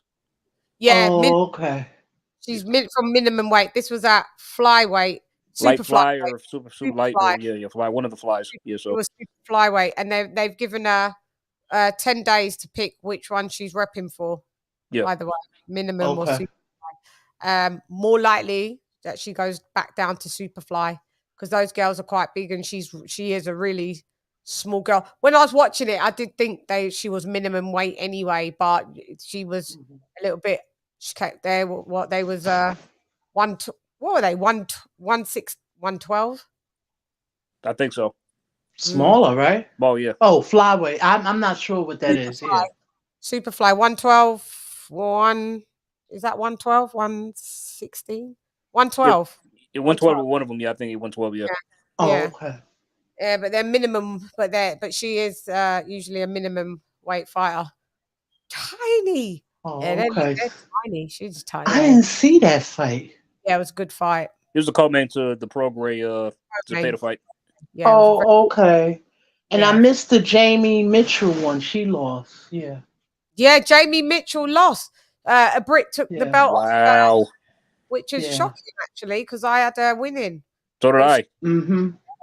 I saw some film on that girl. I said she may could go toe to toe with Jamie, but I still picked Jamie because of her athleticism. Yeah, and the way I watched her beat, she was really good against Shannon Courtney, and I thought just gonna go with her. But yeah, I didn't see the fight, so I just saw the result of the British girl. I don't know who she is. With the belt, she was a little bit busted up though. Like she did get hit quite a lot, but that was another bad pick because I did pick Jamie Mitchell to beat her, but and who else was on the card?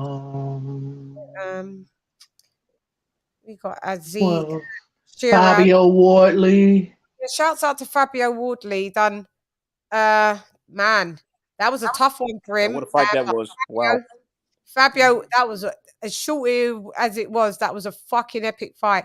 Fabio's a beast, especially when he's hurt. Can't play with him. He don't like you hurt him, he's coming for you. And Gorman just didn't fight the towel. They threw in the towel on a title fight. Like, come on, dude, you weren't getting tucked up like that you couldn't go balls to the wall. That was bullshit. You die for a title fight. You might never get another chance to throw in the towel. And he didn't even protest. He's just like, oh, well. Yeah. Okay. Yeah. No protest, nothing. It was like, what was you come in at 19 stone. I know that in stone because they kept saying it in stone. He was 19 stone. I would think that's about 280 pounds. Well, Chan, think of it like this. If I was dropped 3 times by Fabio Wardley, I wouldn't have a problem if they threw in the towel either. Gotta be a warrior. No, I know. I thought he lost a lot of weight. He looked like it. Nah, he was like 270, wasn't he? Oh, wow. He was big. He was 270. Okay. Well, it was more 280. Oh, okay. Messed up Fabio's nose, though. He came in at 19.5 stone or something. Like that's what Fury walks around at. Well, Fury walks around at 20, like nearly 300 pounds. Like, that's a lot of weight. Yeah. But he almost 7 feet tall. Yeah. Gorman. You know what Gorman looked like? He looked like Adam Kalnacki with facial hair. Yeah, I mean, he looked out of shape. He carried that amount of weight not too bad, to be honest. And he hit Fabio Wardley with some fucking shots in the first round. And then Fabio was like second round. That's when I think Fabio dropped it. And then the third round was it was 3 rounds, right? And then Fabio just demolished him. Like, Then the towel was thrown in, bloop. Then the towel was thrown in, and I was like, you got up from the other 2 knockdowns, and then you got pushed up against the ropes, and you was allowing Fabio to tee off on you, and then we just saw, ding, Man. Proper NBA swooshing with the towel there, mate. Swoosh, you know, full risk there. Like, with that towel. That was just lame. Yeah, that was just fucking lame. That was lame. I was just like, yeah, that could have been an all-out war. Why was you in this fight? Nathan Gorman, now you're going to have to exit the building. Like, we don't want to see you for a minute. You just want to stay at English level title, level. If that's what you want to be, cool. Because, you know, Fabio seems to be, I don't know how far he gets, but I like what I see so far. He's white collar fighter. He's got no amateur background at all. So I mean, well, them throwing the towel in really didn't give him time to show how good he was. They should have, you know, them throwing in the towel kind of left you like, well, was it just overwhelmed? Like, I mean, now we still got to wonder like how much did he have left. So that was that, like I said, hey man, there's no coming back from not having heart. I'm sorry. You could have kept it going. You should. If they threw that towel in, he was screaming, going crazy. But no, he was looking over there like he wanted them to. Oh, it's like, whew, I'm out of here, back to the house. Yeah. No, they threw that towel in. Oh, I gave them 2 just in case. If the ref don't see the first one, throw in a yellow towel. They threw in a blanket. Throw in the duvet and the pillow and just throw in the bed. Just throw in my whole bedroom in there. The bedroom set, everything. Yeah, that was just lame. Yeah, just lame. I'm just just get out of town, Gorman. Get out of town. You just be some kind of, because he's actually a decent fighter at the level that he's at the mid. So it was quite shocking that he was just didn't care. So, I mean, you know, you gave Fabio a good run for his money, and then you decided to dip when it got it got hot under the collar for you. So I can go for a Wardley Dubois fight. What about y'all? Wardley beat Dubois. I don't That's what I was about to say. Do you think they'll put them together, sister? Do you reckon that'll be a match that will make? Well, they're technically, this is the thing. It won't happen in politics. They're technically... Well, they're from 2 sides of the street. We've got, you know, Frank Warren against. But what I'm saying is, so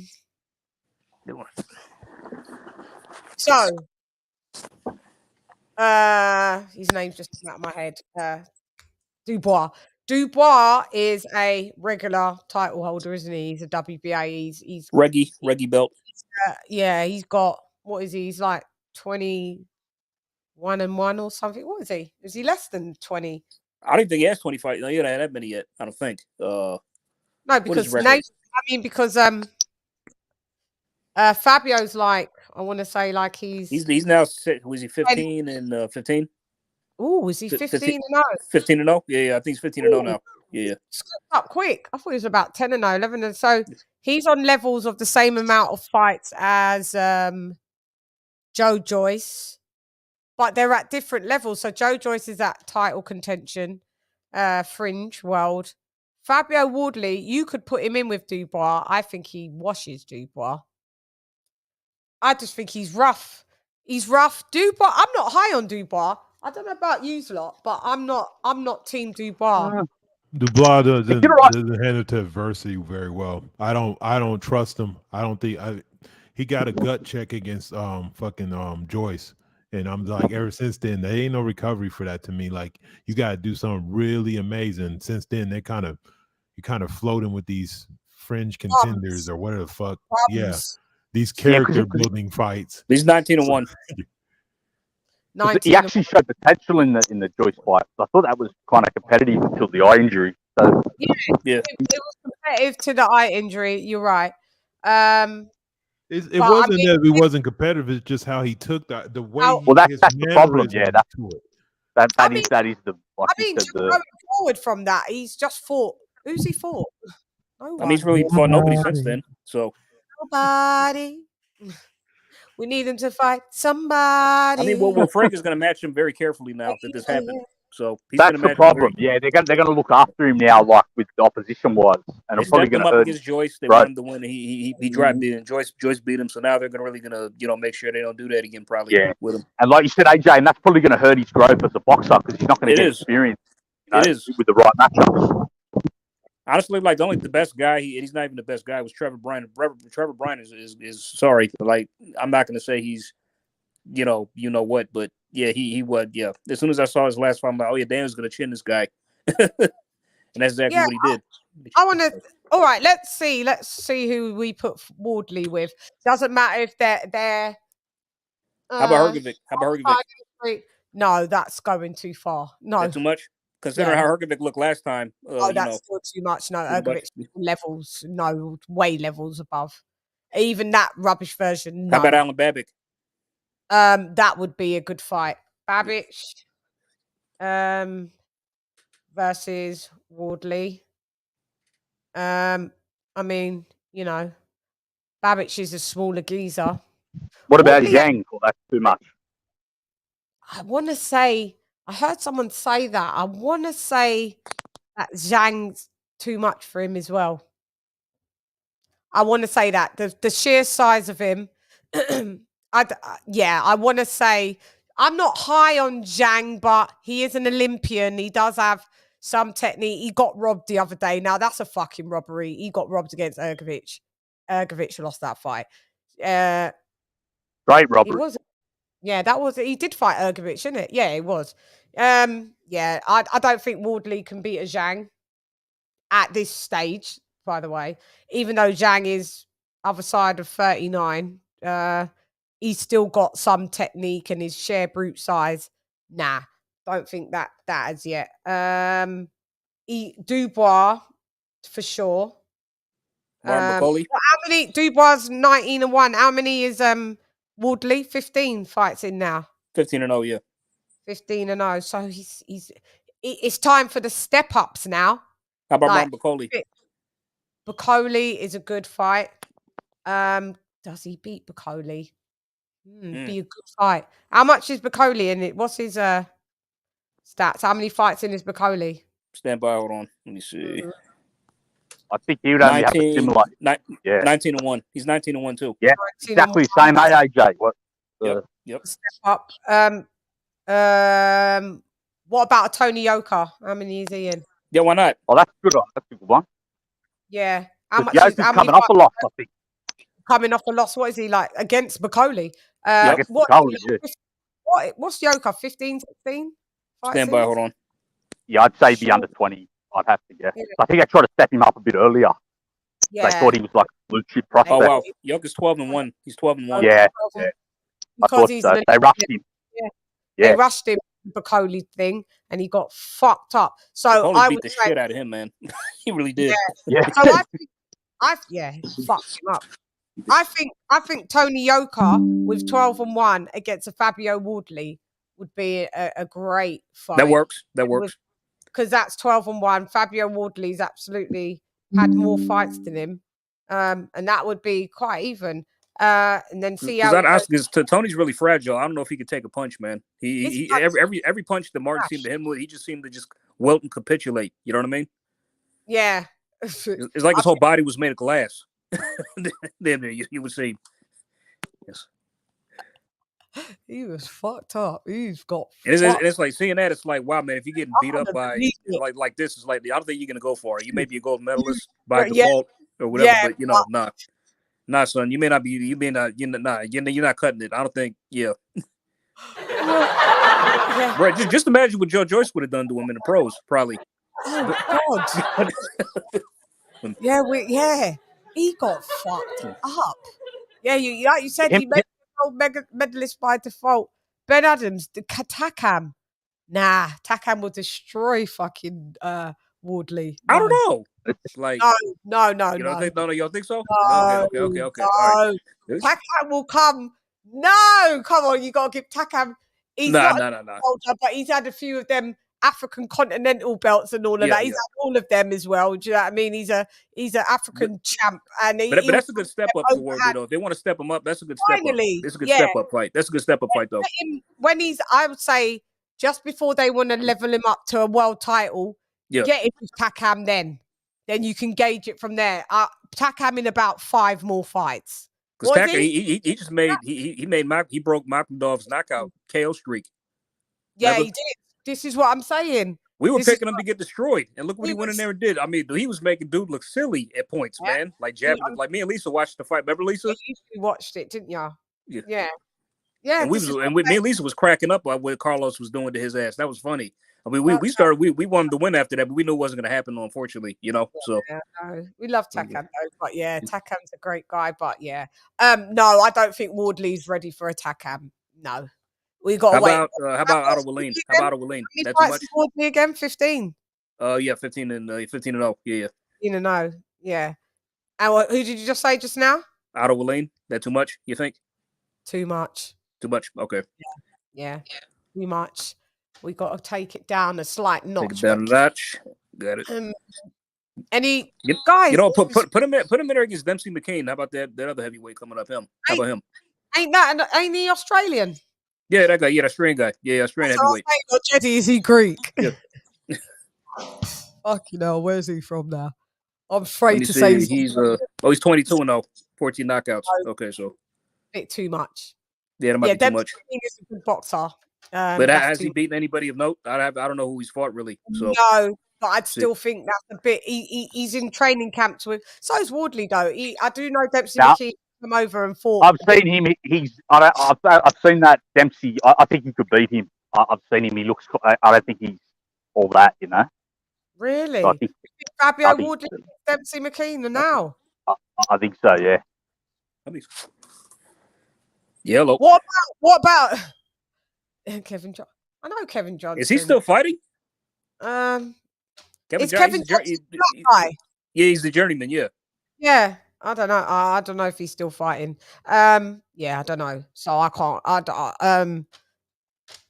think I don't think. I remember because Anthony Joshua was the first one to knock him out. Yeah, that beat him. Yeah, no, he can't be still in the game. And I think that Fabio Wardley may have gone past that for now. Yeah, he's not. Yeah.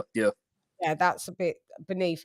But I know this one's going to sound wild because this guy is super green. But Johnny Fisher and Fabio Wardley.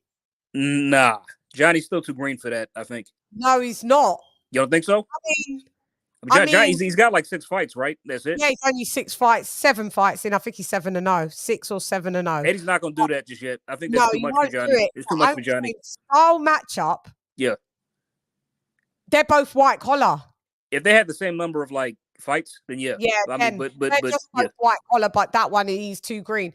Style for style. Johnny's still too green though. Johnny's still too green. But when someone's white collar against a white collar, you can't say that someone's that of more stock because they've both come from no amateur and they both fight front foot dominant and pummel. So I can't say, well, one's kind of like an Olympian and he's a bit more fundamentally sound. And they're both quite raw.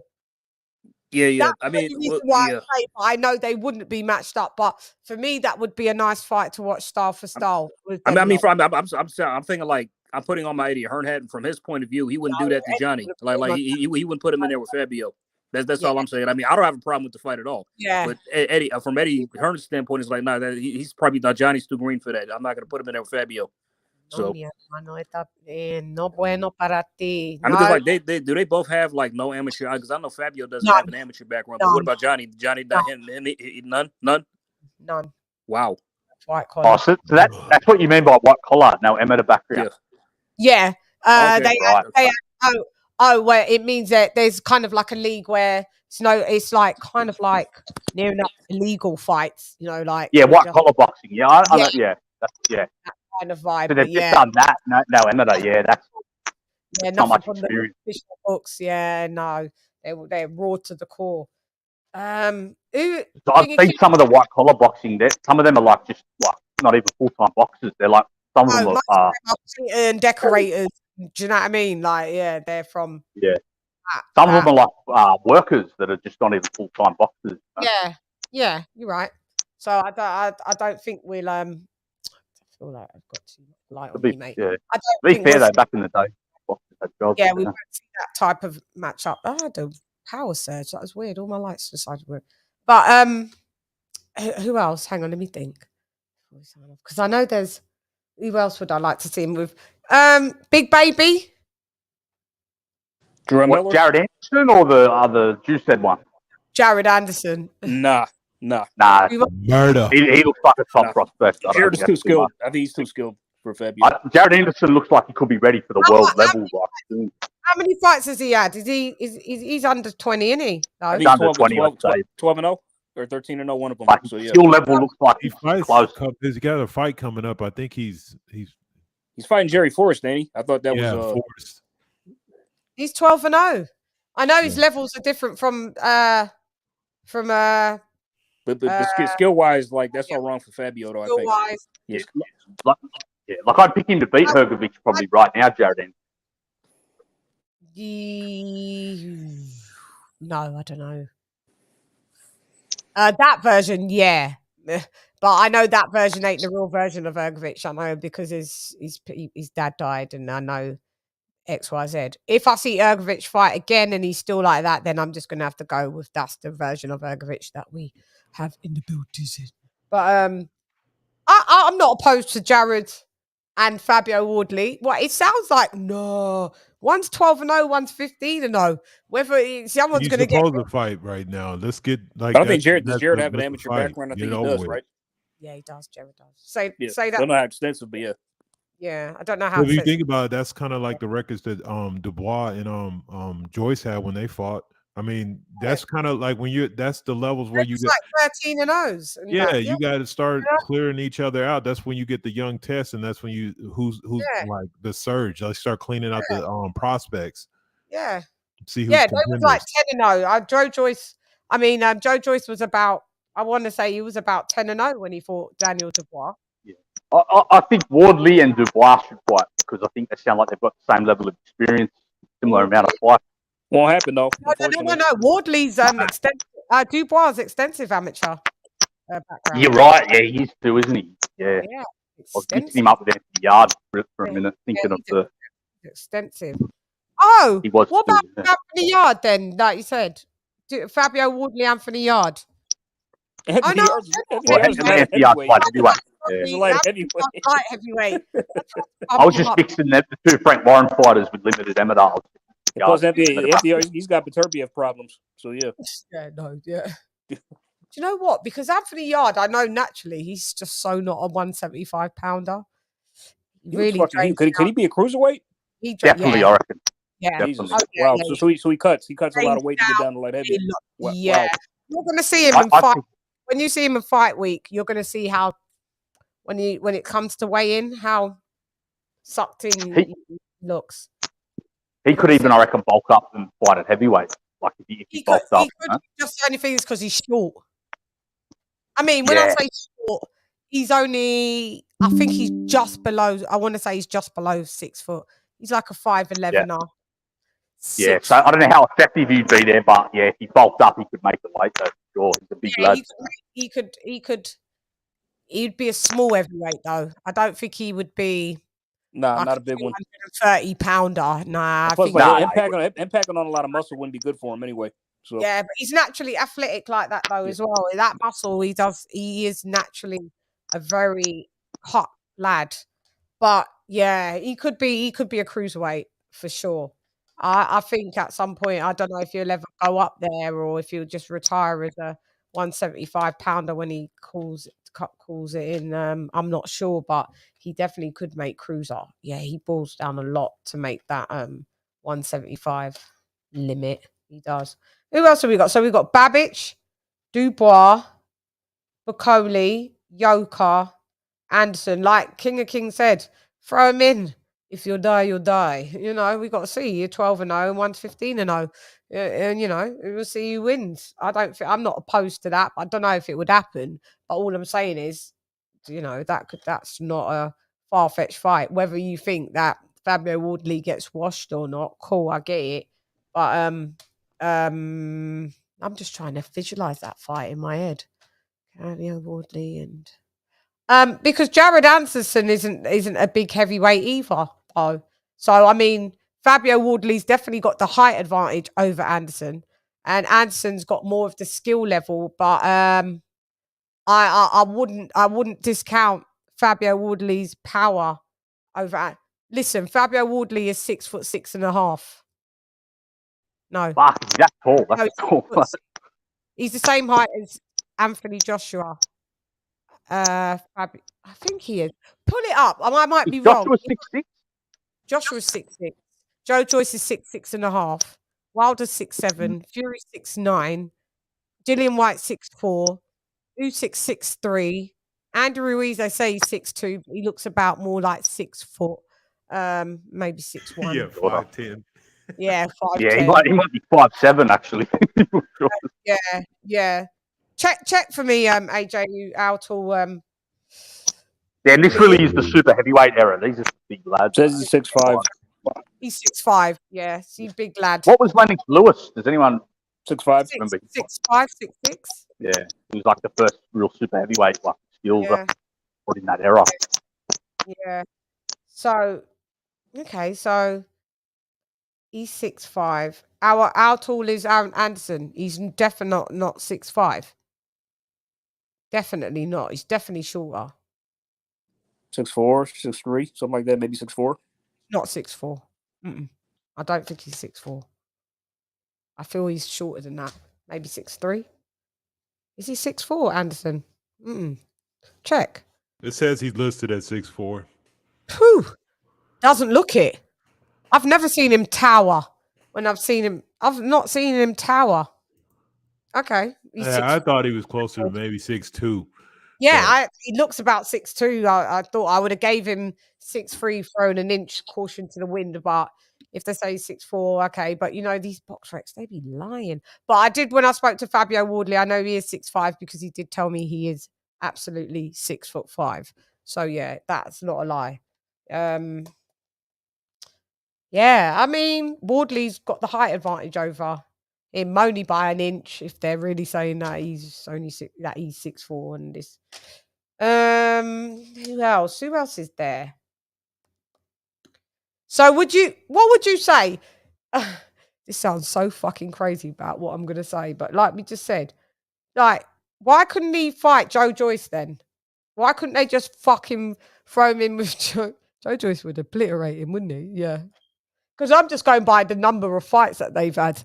Him and Joe Joyce are literally... What's Joe Joyce again? Joe Joyce is what? 15 fights? And Wardley is 15 fights as well. Oh, but Joyce is far way better competition. Like, that's not even, you know, so, yeah, He's 100%. an Olympian. He's Olympian. I just want to see, like, how could we fast track him but neatly? So I just think the names that we've listed are... Do you think Babbage is a good tester to have then? Yeah, Babbage is going to come swinging. He's going to force Fabio to knock him out. Babbage makes With Babbage, either you knock him out or you get knocked out. It's one or the other. You know what I mean? Yeah, that probably is a good step up because I still wouldn't say Babbage is like world class, you know, but he will still bring a test. That's probably is a perfect matchup. Yeah. Martin maybe too soon. Martin, what, Frank the Cuban boxer or Charles Martin or Frank Martin? Which one are you talking about? which one? Because either one, that's too much. Yeah. Frank Martin is What happened to the Bridger weights? Frank Martin is a lightweight, so. No, he's talking about oh no, I thought he was talking about. Sorry, I thought you said Sanchez. I thought Sanchez. Yeah, Frank Martin ain't that Errol Spence's geezer. Yeah, 135 pounder. Yeah. Is he ready for like a Michael Hunter? Michael Hunter? No. Nah, I think that's too much. Nah.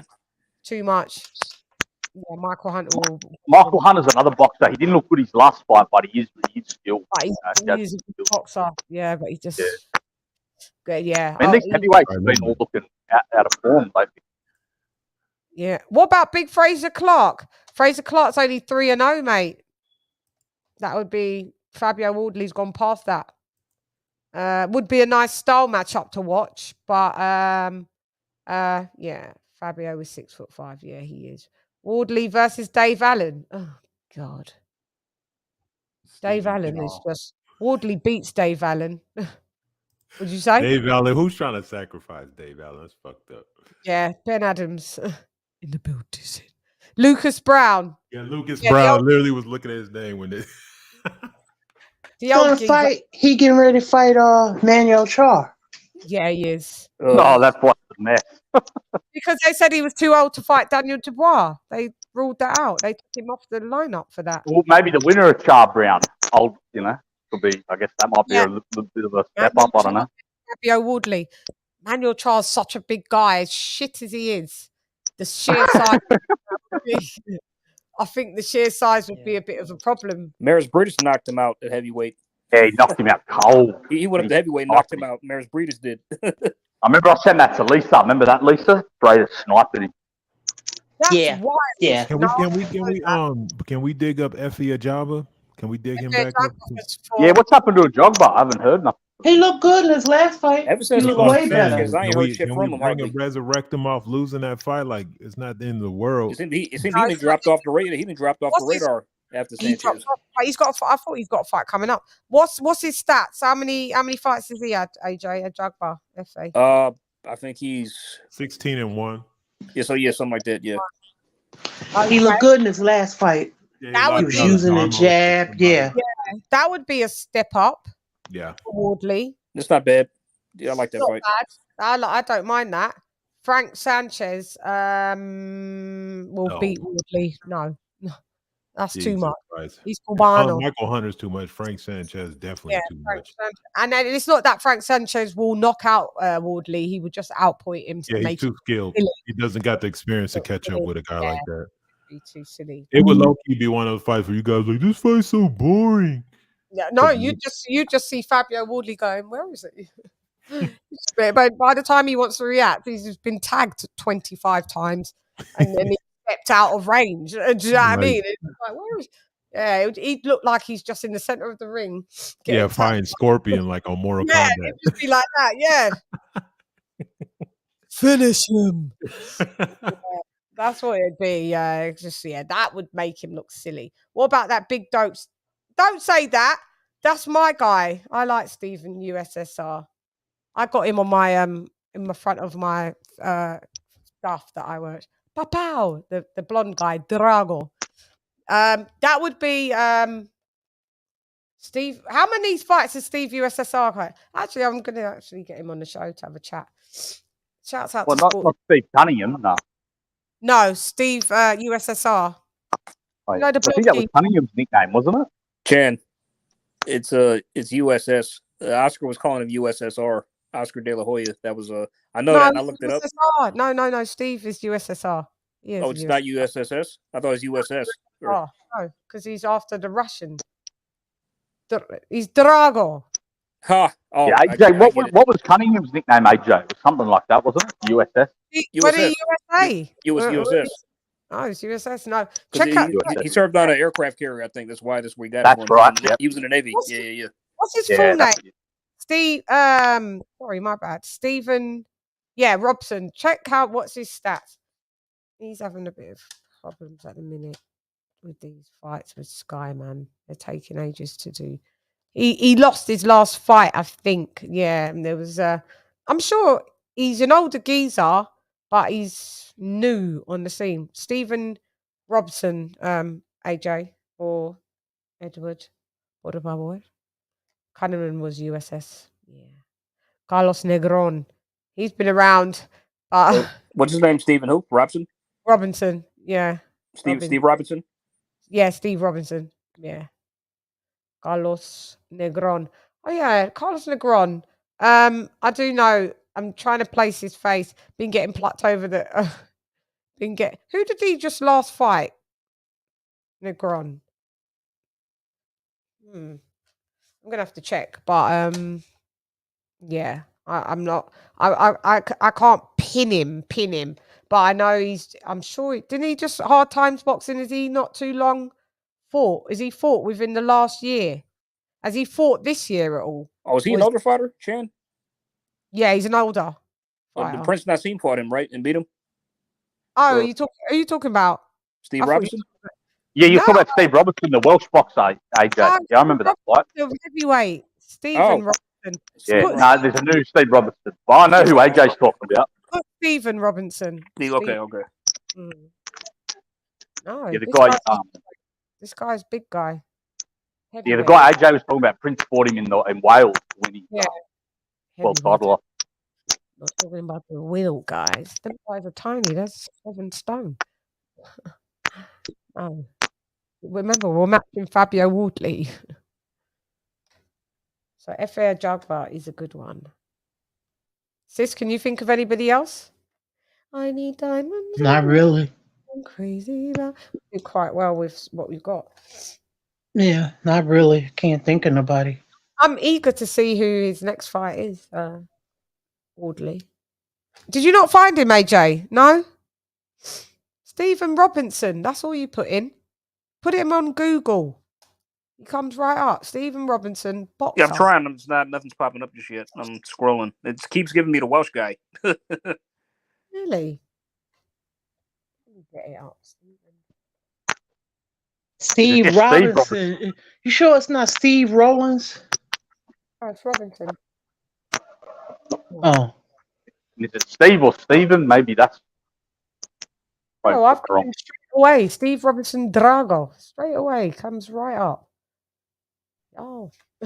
Oh yeah, I just clocked it. Yeah, there's not a Wikipedia. Oh, article I don't on him. remember I just clocked him. it. I found it, yeah, but it's not a Wikipedia article on him. It's on Tapology or whatever. Box rec.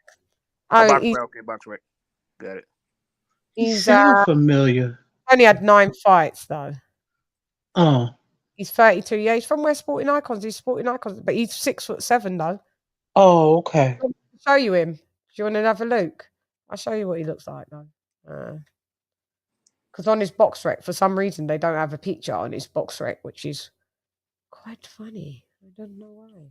I don't know why they don't got a picture of him. On the box. Yeah, a lot of times with those new fighters, they don't. Yeah, but I bet you Johnny Fisher's got I wonder if Johnny Fisher's got a box rec that says his picture, that has his picture on. There he is. Looks like Drago. That's him there. Stephen Robinson. Yeah, he just come off a loss. Okay. Yeah, Drago. There you go. 32. Heavyweight. 6'7". What does he come weighing in at? Let's have a look. Get the general gist of his weight. Yeah. Oh, he's got a fight coming up. Nick Campbell. Good. Okay. Nick Campbell's 5-0. Where's his weight? 242, 245, 244, 244. So he's in the 240s bracket. Doesn't say for this one. Okay. 6'7", 240 odd. Quite streamlined for 6'7".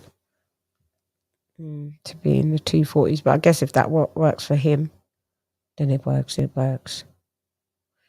If you die, you die. Okay.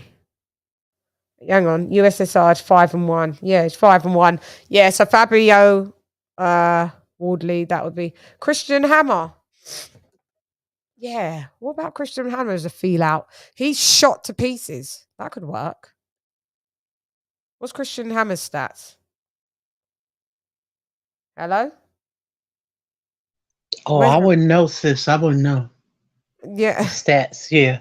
Yeah. Where's AJ? I'm here. Sorry, just had to get up for a minute. Readjust charge my phone. Christian Hammer. Well, how much? How many fight? He's had a lot of fights in. Yeah, one sec. Hold on. Fury, Dillian White. Is he fought Dillian White? Yeah, Dillian White. I think he might have. He's actually a decorated amateur, Christian Hammer, as well, surprisingly. Only because he's shot now, though. He's shot to pieces. 27-1. Yeah, that's too much. That's too much. 27-1. Hammer. No way. Nah, he's had more losses than that. 7-10. Oh, sorry, I thought you said 1. 27-10. Yeah. That makes sense. Who was his last fight? Who did he fight last? We just saw him fight. Did he just fight Joe Joyce last? Joe Joyce, yeah. Joe Joyce beat him in what? 4 rounds. Yeah. Oh yeah, that's right. That's right. Joe Joyce would have destroyed Hammer. That would have been a beating. I don't know. I think that might be. Yeah. I mean, he's technically en route to being a journeyman, but he's not quite there yet. But I mean, yeah, I guess. I mean, if you're going to throw him in with, how many losses has Carlos Takam had? 8. 8. So it's not the world. But how many fights has he won? Hold on. He's had a lot of fights. Let's see.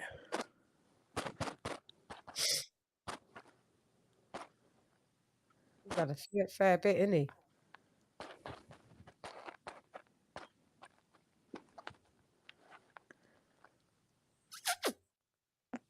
$39 wins, 7 losses out of 47 fights. Wow, yes, that would be a massive step Oh no, up. sorry, 7 losses. My bad, not 8. Yeah, 7. Yes, sir. That'd be a massive step up for thingy. That's a lot. You'd have to wait until he's. That's what I'm saying. He'd have to be. Hang on. What is he now? 15-0. Wardley's 15-0. So I mean, is Wardley 15-0 and Dubois 19-1? Yeah, Wardley 15-0. Yeah, that'll be. You'd have to wait till he's. I don't know if he'll ever get to fight a Takam when he gets to 20 fights, if Takam still be in the game. Takam's 42. Takam's 42, guys. So yep. I don't think he'd still be about for Fabio Wardley. Ilka in the Buddhism. John A. Wilder's geezer. He's still about to do whatever he's doing. I don't know about that. Stalker. Kubrat. No, that's too much. Guys, this is Fabio Wardley. What do you mean Kubrat Pulev? I know he's old, but he's only got 3 losses. And they're two.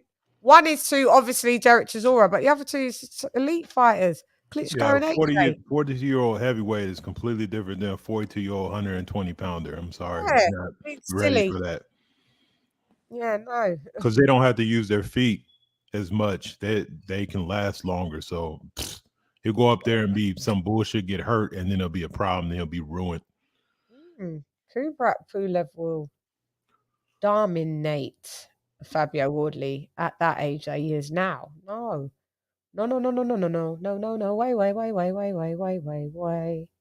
Wait.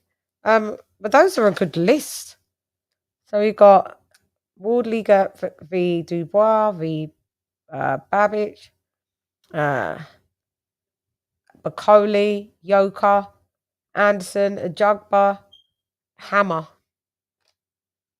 27-10. As a soup, because he's kind of en route to being a journeyman. Hammer. Looks like that's where he's going. So, but I mean, that's still quite a bit of a. That's a step up, to throw him in with someone that's 27-10. But Hammer's shot to pieces, but I don't know. I think he can beat Hammer. Yeah, he probably can.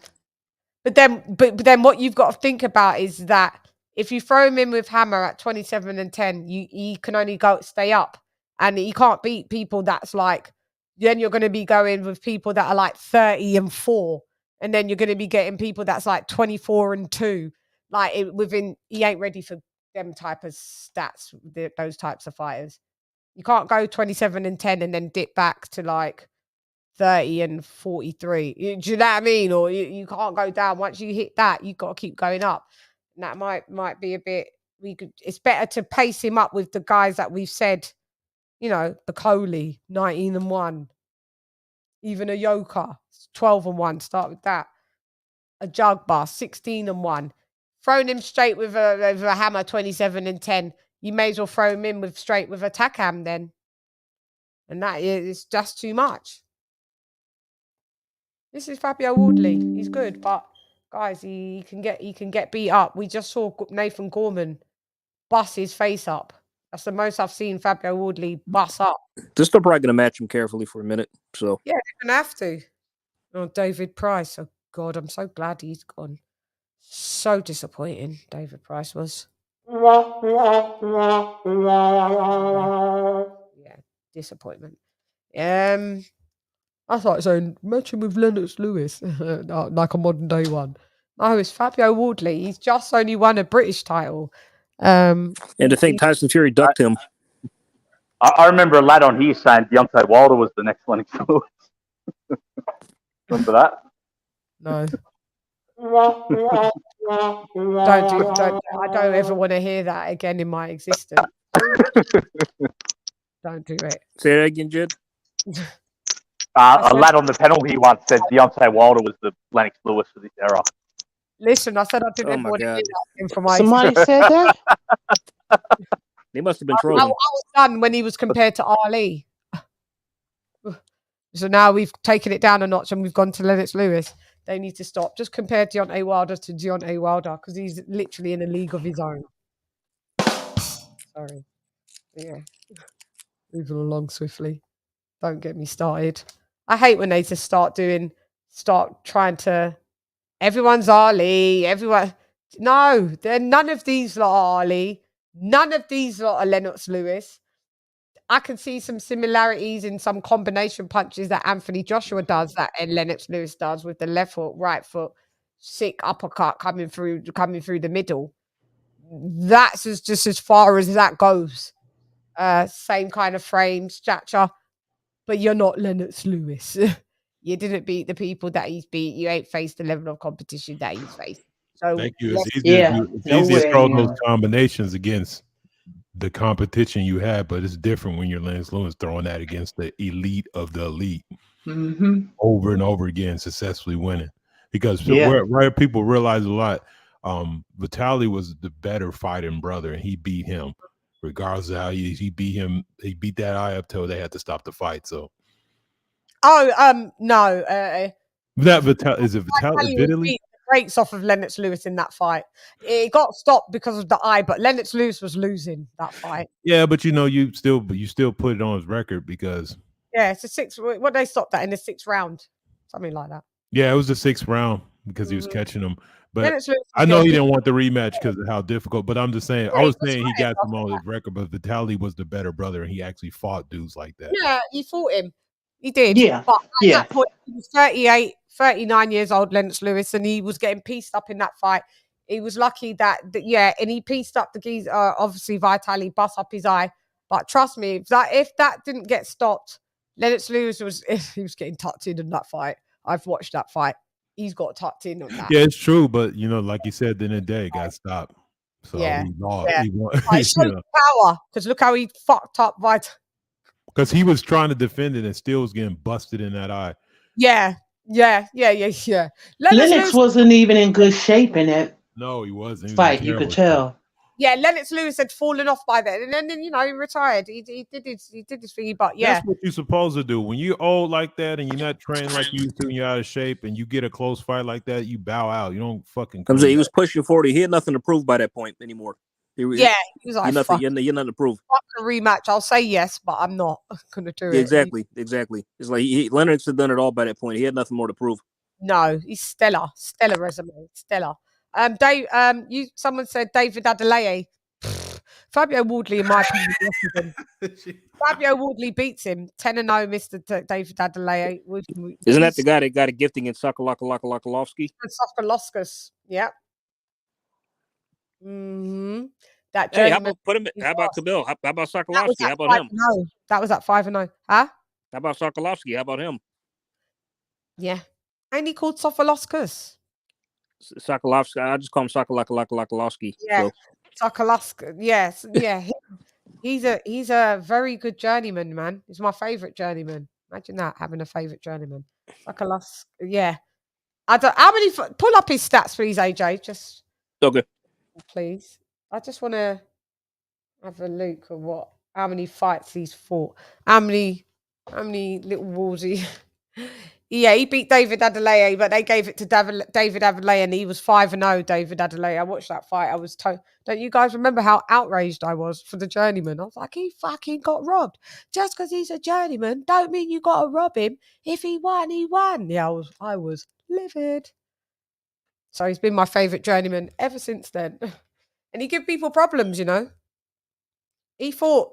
Didn't he fight Otto Violin? I never heard of him before, believe it or not. I feel that. Yes, he did. Yeah, he did. I don't he got appointed. Yeah, he did. The business. Otto Violin won, but he looked terrible. Shouts out to Suckaluskas, mate. And Fraser Clark just went the distance with him too. Fraser Clark just did. This is what I'm saying. This kid, what's his stats? That's why he's my favorite, because he comes to win, even though he's a journeyman. He's let me see. He's 11-27. Oh, for fuck, he's a real journeyman around here. 11-27. Yeah, he is. He is. Read some memorable names, notable names on his resume. So he's fought Violin. You know, we know David Dadley. He's fought. He fought Bakhtir Jalilov. Did he fight Jalilov? Jalilov stopped him. Jalilov stopped him. TKO. Jalilov stopped him. What round? TKO. Crap. That doesn't say. But let me see. Because I think that was. Let me see. But as I'm on BoxRec, I'm not logged in. But yeah. But then Otto Relane. Oh, okay. No worries. David Adelaide. Ali Demirezin. Cash Ali. Lucas Brown. He's still that Ali Demirezin. He's still ranked in the. He's still a ranked fighter. Like I want to say. Then Lucas Brown, Nick Webb, David Price, Martin Bacoli. Oh, damn, he fought him too. Wow. Gary Cornish. Bro, Gary Cornish. Nathan Gorman as well. And Dylan White. Yeah, Dylan White was his second fight. Bro, who's he beaten? Fuck, really nobody. Really no one. So he was just dead. But do you know what? He comes to fight, mate. He comes in and look. This is what I'm saying. That's a good resume. But is it a winning resume? No. But he's been tucked in by everyone, isn't he? Fucking hell. Yeah. Shouts out to him. I like watching him fight. He comes to win. He don't come to lay down. Sis, I'll be right back. I gotta make a call. Yeah, no worries. I'm gonna be wrapping up in now anyway, to be honest. Lawrence Okoli. No, Lawrence Okoli at heavyweight. No way. Anyway, no. Lawrence Okoli, I don't know what he's doing. But no, this is Fabio Wardley we're talking about. Lawrence Okoli is still world level. He's a world title holder. Don't know what he'll achieve at heavyweight. Who knows once he moves up, but I mean, no, he's an Olympian as well, by the way. So no, Lawrence Okoli. But yeah, guys, Shanny is wrapping it up. Been on an hour, 51 minutes more than I wanted to be, but I had fun. Guys, we have got a members only on Friday. Have you seen it in the members only thing? It's on Friday. Yep. Okay, so we do got that. Starting a little earlier. Because I know sometimes they can drag on, but I mean, yeah, I'm starting a little earlier to try and finish earlier. But why do I feel like? Okay, yeah, I was going to make it midweek, but it's too much to do to not get my sleep. So yeah, so that's where we're going to be. Also, got to get a special guest in the Disney.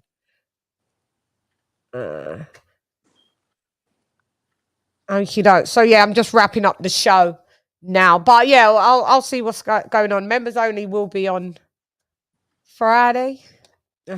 Where we got to play Smokey. Let's play him. I know you don't smoke weed. I know this. But I'm gonna get you high today. Cause it's Friday. You ain't got no job. And you ain't got shit to do. That's right.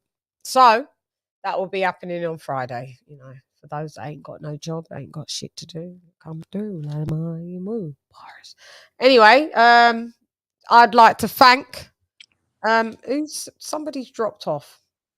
Oh, okay, there was you. So I'd like to thank AJLD in the building. Thank you for joining me. All right, Chan. Everybody in the panel. Salute, sir. Till next time. Arrivederci. Lisa Bales, my sister in the Buddhism. Thank you for joining me. You're welcome, sis. Thanks for having me. Hasta luego. Let me try to do every language for everyone's bye. Outlaw Boxing Club. Thank you for joining me. Au revoir. French. Big up, my sister. Appreciate this. I'm still waiting at the hospital, so be able to talk with you brothers. shout me, I really yeah, appreciate let me know. Keep me out. I hope everything's all fine. And Yeah, just a family member, but things get delayed in the hospital here, so just but I appreciate being able to while I'm waiting, So okay, Oh, okay. Hope everything's okay. Sending love Yeah. and healing blessings. So much love, my brothers and sisters. Peace out. Okay, peace out, Jeddy Jeds, my brother. Thank you for My joining me. prayers up for you, your family. Edward, aka King of King. What up, Lady Chan? Auf Wiedersehen. That's German for goodbye. Good night, everybody. Good night to the chat. Y'all stay real and be safe. Good night, Lisa. Good night, bro. You be safe. Thank you very much. So, solo, dolo, solo. That's Edward. What up, Lady Chan? Don't forget to thank the Greek guy. I know. Jed, thank the Greek guy for us. He's Aussie. He's Aussie, he's Greek, Frank, whatever he is. No, he's a Gronk. We can't stand Gronk roses, to be honest. Yeah, Ireland all day. Fuck that Greek rock. Yeah, fuck you, Gronk Moses. We can't stand him. Thanks, Jeddy, for coming through Line and Merlin. Woo! Okie dokes. So, good night, Lady Chan. Thank you. Takes one to know one. What up, Arlette? I'm good at that voice. It's better with this mic. What up, Lady Chan? Thank y'all for joining. Thank y'all. I'm there. Good show, Lady Chan. Thank you very much. Hard Time Boxing. See you soon. Those that want to join the membership, it is for the price of a Happy Meal, per month. We have members only lives. Guys, I'll be doing a members. Oh yeah, I've got something to give you. Just for the members only. Actually, I will. Let me remember. Paul Evans. Paul, you'll see it, but I'll send it. You got a HelloFresh coupon, love. Shouts out to Paul. Just because of the love. Paul. And members will get something else. Okay. I'm reloaded. Okay. I'm reloaded. Shouts out to my Facebook crew. Facebook familia. También. Todo bien. Oh, let's go. With the Mother King Boxing in the building. That was Edward's voice, wasn't it? Jamie McClenley in the building. Ringside Reporter live in the building. King of King Boxing in the building. Lisa Bales in the building. Stephen T in the building. Mark Niggity Nash in the building. Donald Banks in the building. New Media Today USA in the building. AJ All Day in the building. Charlo in the building. King TJ in the building. Aplotype in the building. Dr. Paul in the building. Devil Beats in the building. Arlette in the building. D-Style in the building. Dub Rightside in the building. Slim Boxing Commentary in the building. Hector Garcia in the building. Mark in the building. Ricky Ricardo in the building. ERF Boxing. Sorry. In the building. He wasn't supposed to get Twilight Zone. Ivo in the Uzdanya. Ben Adams in the building. So guys, thank you very much for joining me. I'm goofing again. Sorry. Goofball Shan in the building. we're here to tell the truth, the whole truth, and nothing but the truth. So help me God. Colonel Jessup, did you order the code red? You don't have to answer that question. I'll answer the question. You want answers? I think I'm entitled. You want answers? I want the truth! You can't handle the truth. Cause knowledge is key. So if it go on. So if it go on, not bother say nothing because nothing not a go on. Lock off your eyes, cause me make you come.